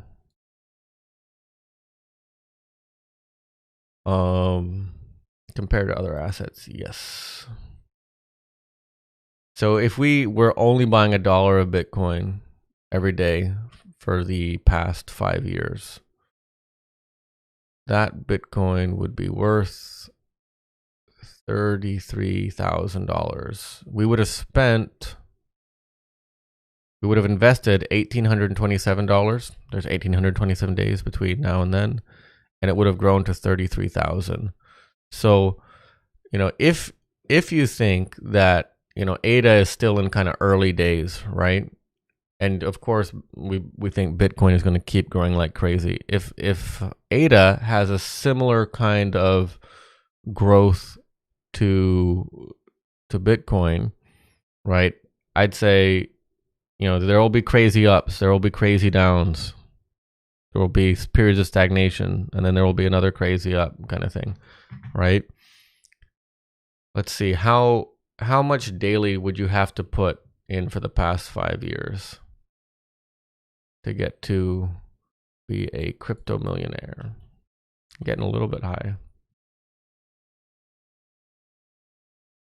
So if you would put $10 a day every day for the past 5 years into Bitcoin, you'd have $332,000. So I'm guessing it's going to be around 20. Yeah, it's $30 a day. $30 a day is pretty high. But this is from 5 years ago. Yeah, so $30 a day. That's more than a latte. What is that? That's like you don't buy a fancy car on lease, right? At least $600 a month, something like that. That's not chump change, but I think for some people who are lucky and have good jobs and or decide not to waste all their money on streaming gear, then they might be able to do something like this. So yeah, I do think that ADA can easily 10x in the next couple years. Flood D. I do think so. What do you guys think? I'm thinking, and I mean, price is pretty boring to me. I'm not really into like daily price fluctuations, but long term, yeah, I'm interested in price, and so I do think that is something that could definitely happen, especially for me. Like make or break time for ADA is going to be Q1, looks like maybe Q2 of this year for smart contracts to come out, and I'm anticipating that, yeah, we might stumble a bit. It might take us until Q2 to get smart contracts out, but at the same time, I'm expecting Ethereum to have even more delays doing their stuff because they just don't have like a rigorous, real way of doing software engineering. And the whole like move fast and break things idea of Facebook just doesn't work in cryptocurrency. That's why you get Gavin Woods with $500 million of Ethereum that's lost. So, who's to say that this Ethereum 2.0 round that they just everybody staked in or whatever was happening, it's all locked up. Excuse me. Very sorry. That just closed. Who's to say they don't go and lose that, right? They've already, that ecosystem has already lost similar amounts of money by doing similarly stupid things. So I do think, what are you guys thinking? Predictions for, we just entered 2021. Where are we going to be? Maybe two questions. What do you think the high is going to be this year for ADA? And what do you think we will end the year at? I.e., do you think we're going to peak and come back down? I tend to think that Ethereum will lose for Cardano. I do think that. I'm less optimistic about Bitcoin and Ethereum kind of thing, but I do think that what I mean by that is I don't think Cardano will replace Bitcoin, because I think that even if Bitcoin doesn't do anything, then they don't innovate. They're just like this base layer of value that is just accepted by so many people as like this thing that you can just trust that it's going to have value, right? But I do think that Ethereum just doesn't scale, and all these like crypto miners in their mom's basement kind of thing, which I was one of those people for a long time, so that's said with love. Versus the way I run my pool now, right? You can run a stake pool on a Raspberry Pi. Yeah, exactly. My wife is, I make a pretty decent income. I do software AI development, and my wife is like, why are we living like we're so poor? I'm like, I'm making up for lost time. You not get it? I'm gonna switch this to face cam because I'm not looking at anything. I'm just trying to, as much as possible, pour as much of the money that I have into crypto right now to make up for the lost time of not being in back here. Market cap of XRP. Yeah, XRP is trash. I'm not into like tribalism and shitting on other projects, but XRP, if you're not aware, like XRP is basically PayPal that runs a blockchain. And the two biggest dangers, maybe not biggest dangers, but more than XRP actually, is Tether. There's something sketchy going on with Tether and how they issue that. And it used to be backed by US dollars, now it's backed by debt, and then there's like 2 or 3 companies that are like loaning each other money to issue Tether. That to me is like a big concern. But XRP is just like a flaming pile of doggy doo-doo. Like and I get so happy. What is it? One of the co-founders, I'm sorry if anyone's holding XRP, I'm sorry, but this co-founder guy, he keeps dumping on the market. He's legally obliged that he doesn't sell more than a certain amount every month or something like that. What's going on there? 28.6 million XRP. This he's one of the co-founders. He's just dumping and dumping and dumping. I think he's now is he involved in Stellar XLM or something like that? But yeah, if we go check out CoinMarketCap. This is gonna happen shortly. This is silly. And I don't have a CoinMarketCap account. I even believe, okay, if we're talking about this, Cardano definitely gonna jump over there. I think it should get over Polkadot. Tether that doesn't really count, right? It's not. Even if I use Tether because I use it when I'm trading ADA on Binance, so there's that.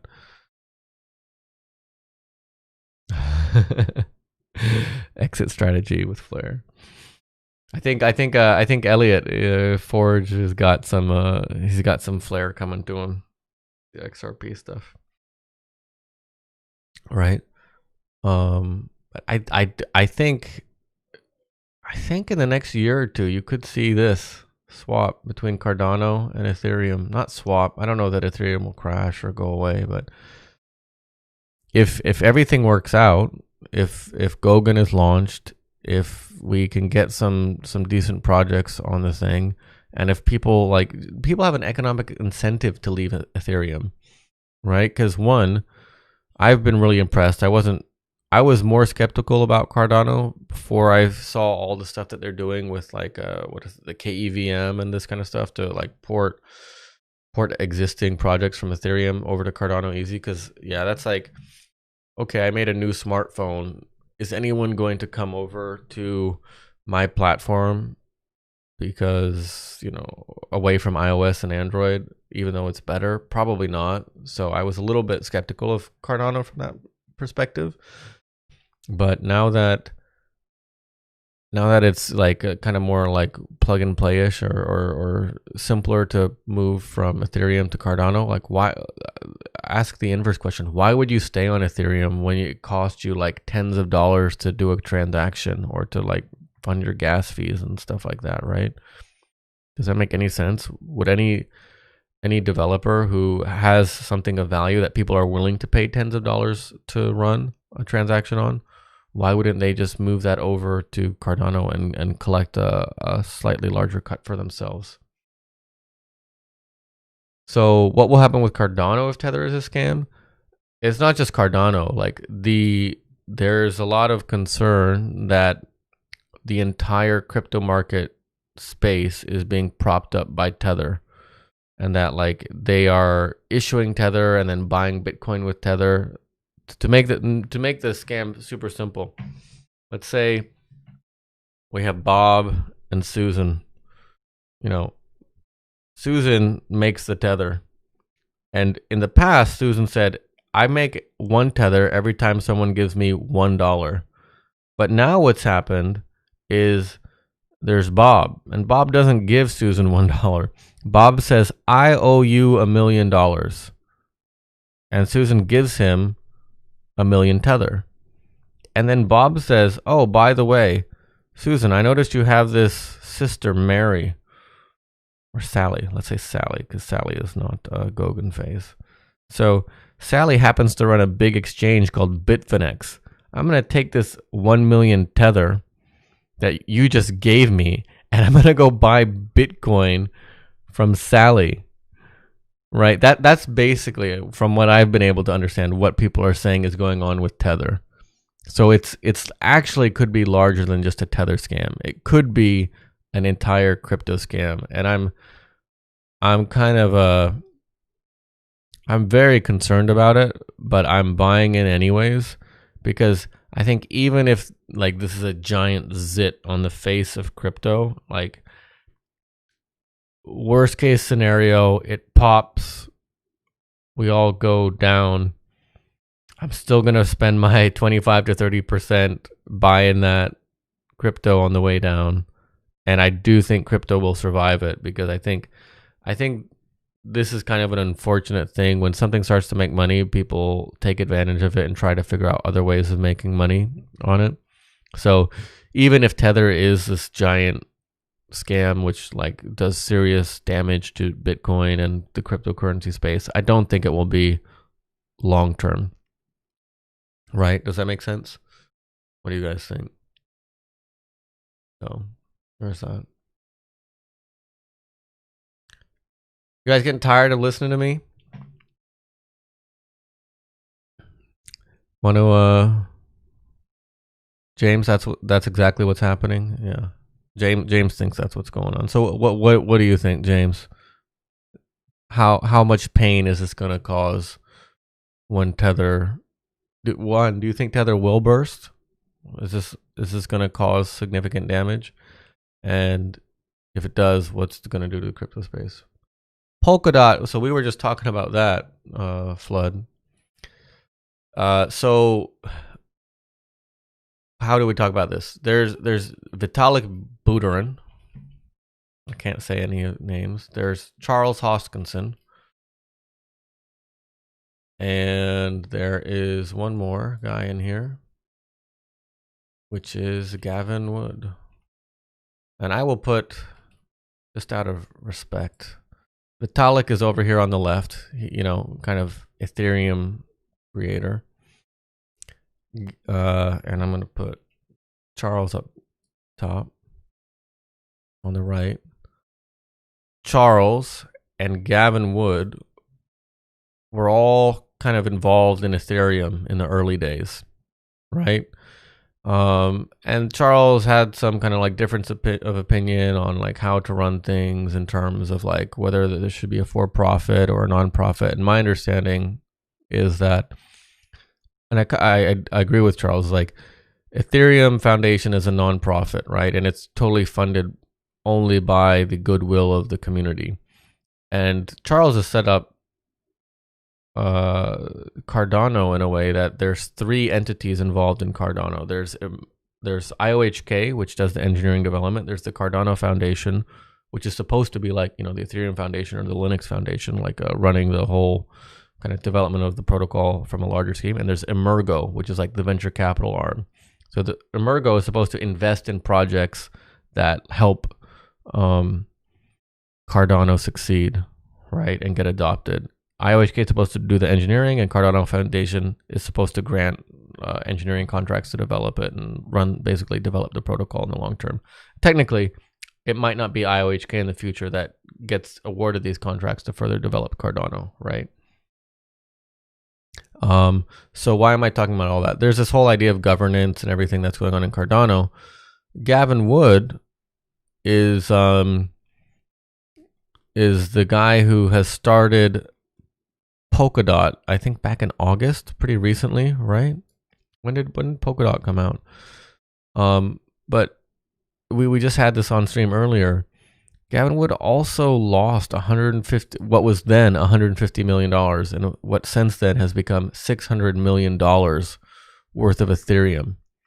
Earlier this year, Parity Technologies seemingly lost about $150 million worth of Ethereum, or 513,774 and 0.16 Ethereum Ether, when a user of its wallets accidentally deleted a code library that made Parity's wallets work. So let's unpack how stupid this was. Like, one, like there was no controls in place inside the company that prevented someone from doing this monumentally dumb thing. So you can say like, oh, it was a newbie. Some intern in the company did this, right? But that's not okay. Like I work on and design systems in my day job, and you have to design a system that is idiot proof and that prevents people who don't know what they're doing from taking out good large parts of your system. Does that make sense, right? Ethereum 2.0, I don't think it will be a problem for Cardano, because Ethereum 2.0, like Ethereum has been trying to launch proof of stake since the last time I was involved in Bitcoin, which was in 2012 and 2013. Like Ethereum has been trying to do proof of stake for almost a decade, and they haven't been able to do it. And so just to close out the Polkadot thing, Polkadot is actually using Ouroboros, which is the academic, papers that have been published by Charles and Co. On how to run a proof of stake blockchain and reach consensus. And it's all peer reviewed and all that stuff that they like to go on and about.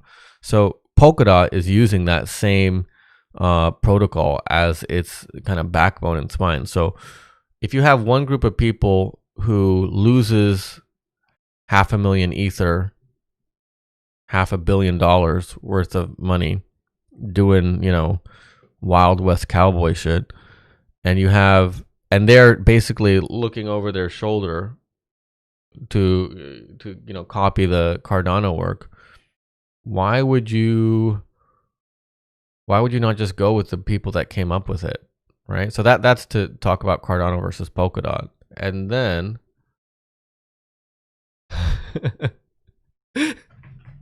man, James, you sound like you live a real life. I've never seen anyone shot over a dice game. Let me I think the battery to the camera died. Thank you. 1 sec. I'll pop a new battery in there. Yeah, I got my little mirrorless camera hooked up as a webcam. See, it should be coming back online.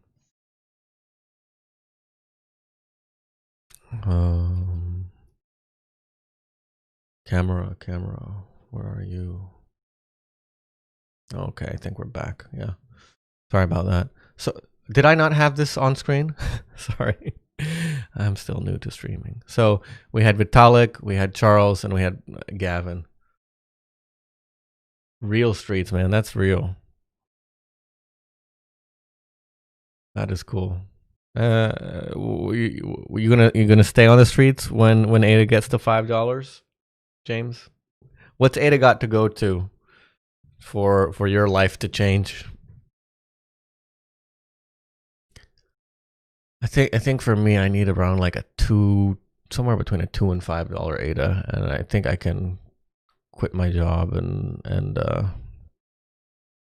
live off staking pool rewards and work full time on this stuff. So that's what I want to do. I'm kind of like, I just like to do this. I'm having so much fun working on this stuff that I'd like to do it full time. So there's Vitalik, there's Charles, and there's Gavin, and this is what I was talking about when I was talking about Polkadot versus how do you say, versus Cardano. James, I respect that. That's pretty cool.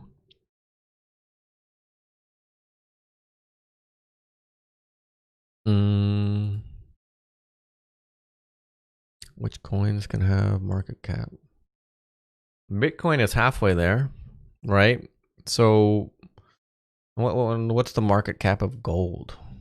What is the market cap of gold? Gold has got $10.6 trillion, I guess.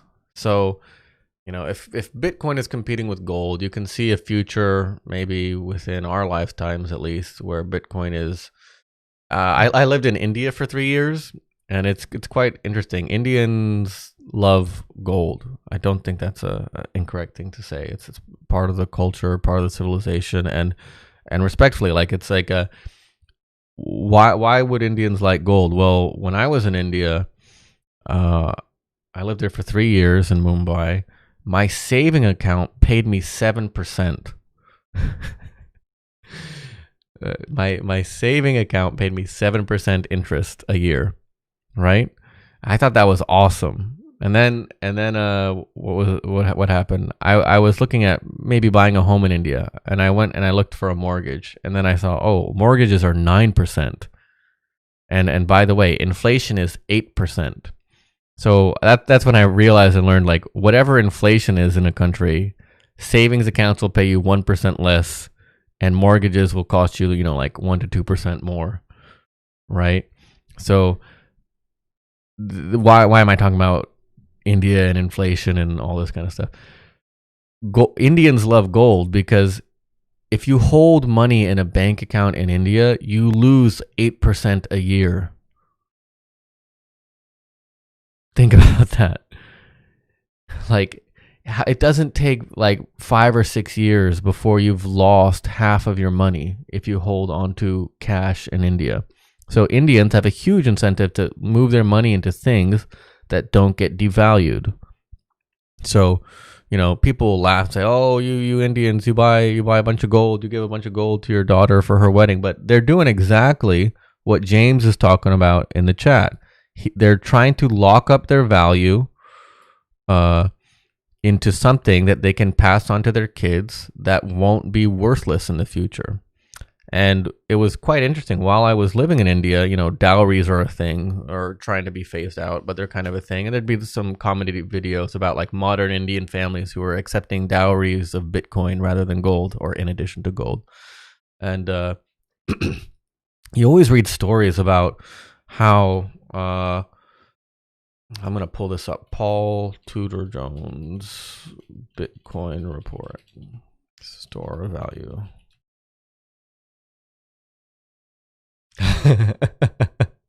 I know you got it. I know you got some yayo under your bed or something like that, right? So Paul Tudor Jones is a big investment dude, whatever. But the report that he put out that I thought was really cool was analyzing stores of value. What does a store of value need to do? I'm gonna open this is probably too small to see. Chat.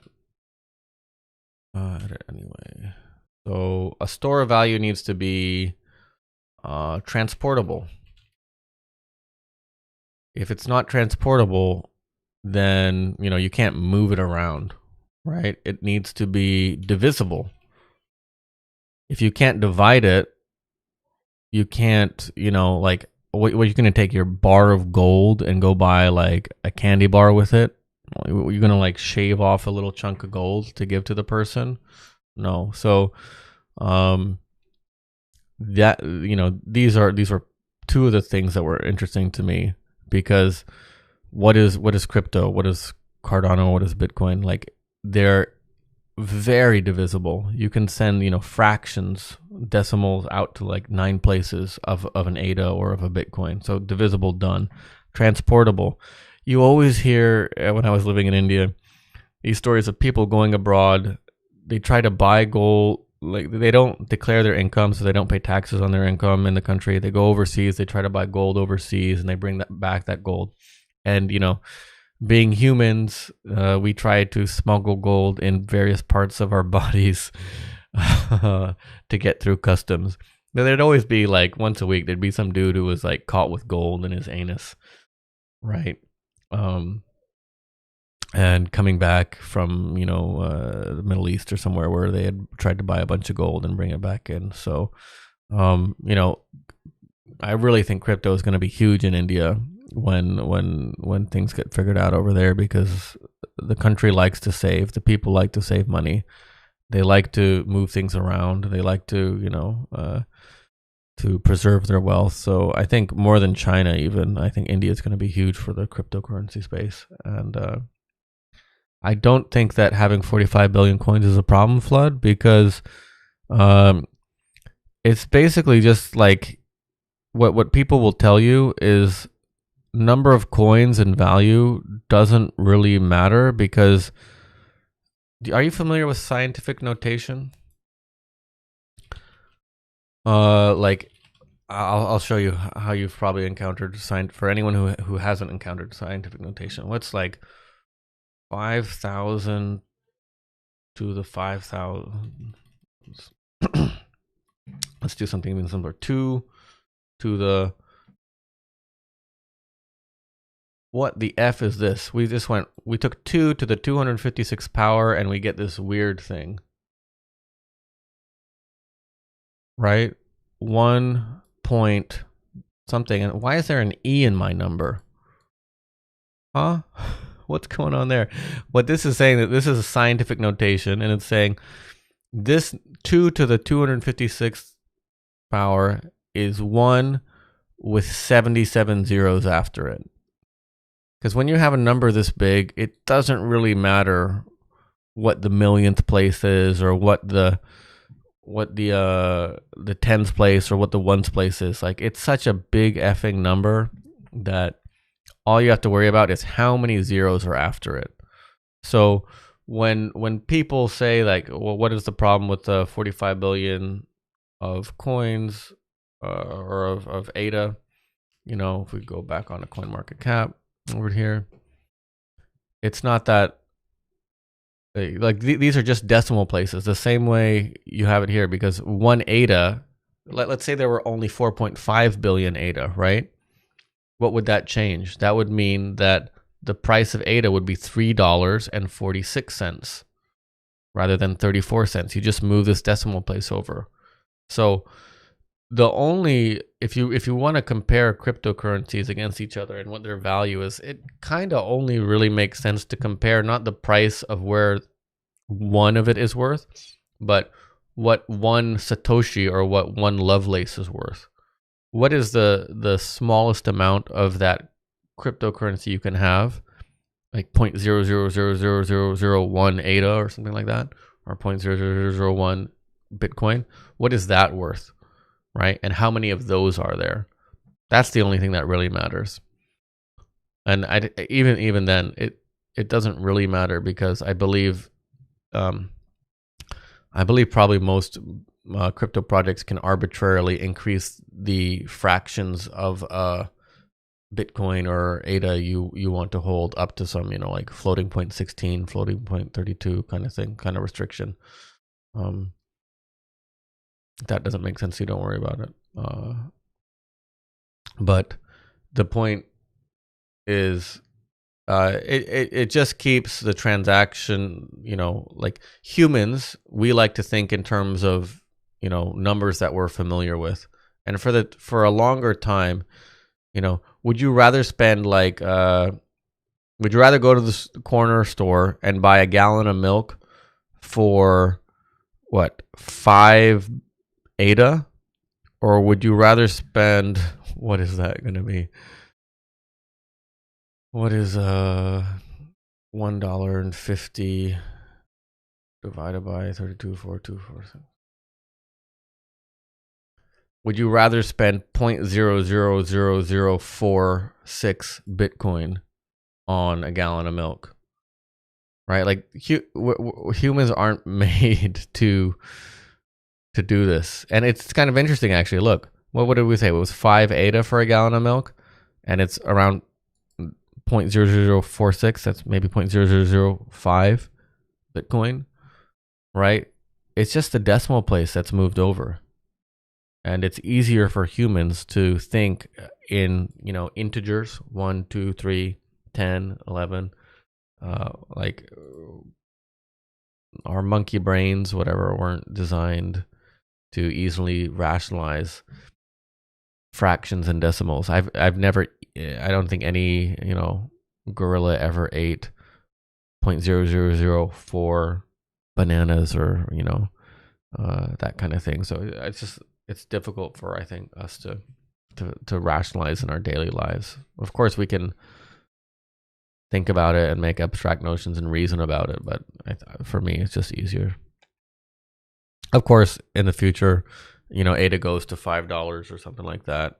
That'll be different, but yeah. Since you guys are so cool, I'm gonna switch over to this. I don't know. I think I put this on Twitter a while ago, but I in my previous life I was an architect, and I learned a lot about like 3D printing and whatnot. So just because we're talking about $5 coins, it's kind of reminded me of this. I designed and printed over on my 3D printer, which is over there. I might show that to you guys sometime. This little thing, which if I can empty it out for a second. This is based on the geometry of the ADA logo. I can put an image. I'll pull up the tweet, show you what I'm talking about. To get to the point, if any of y'all want one of these things, I can do one of two things. So you kind of recognize the Cardano logo in this, these little circles, whatever. And it kind of goes up through here. If any of you want this, you can send me a DM. And if you know someone with a 3D printer nearby you, I'll send you the 3D file, and you can just have them print it for you. And if you don't know someone with a 3D printer, I'd be happy to send one to you guys, since you supported me in my first real stream, and you guys are kind of hardcore like that. So if you'd like a useless piece of plastic, which what I do with this is, I'm going to show you. Oh, all that useless fiat money.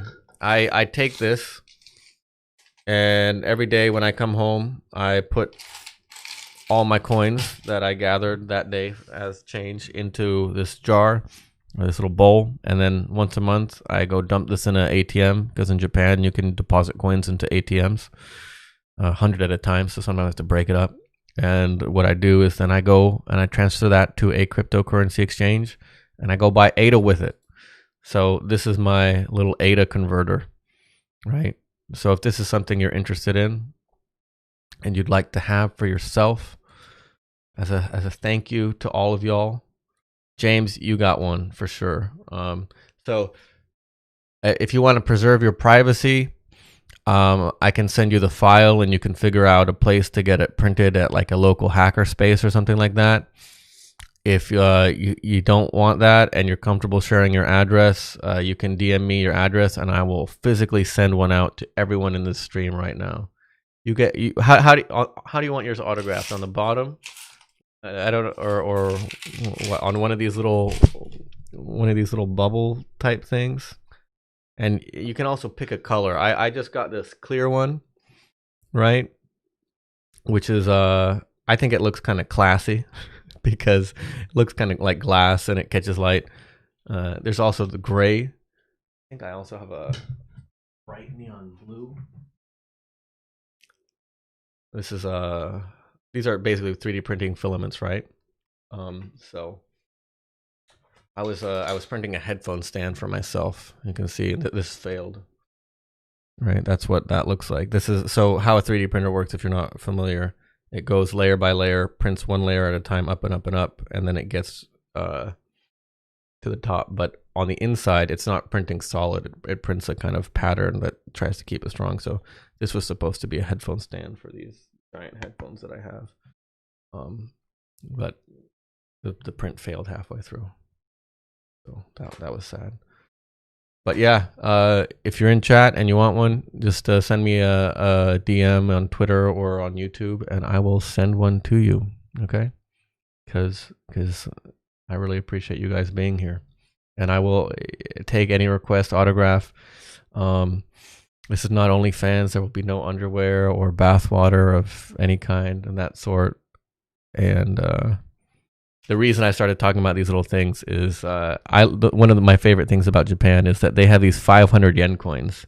See this thing? It's like a pirate coin. It's like a piece of gold. And these coins are, 500 yen is about $5, because basically in Japan people don't start tie this back into Cardano.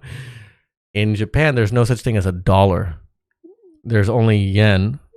And what I mean by there's no such thing as a dollar, maybe this is obvious. We count in pennies all the way up. We never start over at 100. So, 500 yen is just 500 pennies. And so one reason why people say, oh, why is there 45 billion Cardano? Is because that Cardano had, early investment and ties, and the initial launch was in Japan. So you can kind of think of it as Cardano was designed to be like a kind of unit similar to Japan, where how would it be if it was in dollars? You would actually not be 45 billion, but 450 million ADA if you were thinking in dollar equivalents, right? But in Japan, they just have an extra 2 decimal places there for, what do you call it? Not counting over, right? We only count in pennies. So, sorry, try not to blow my nose into the microphone. So,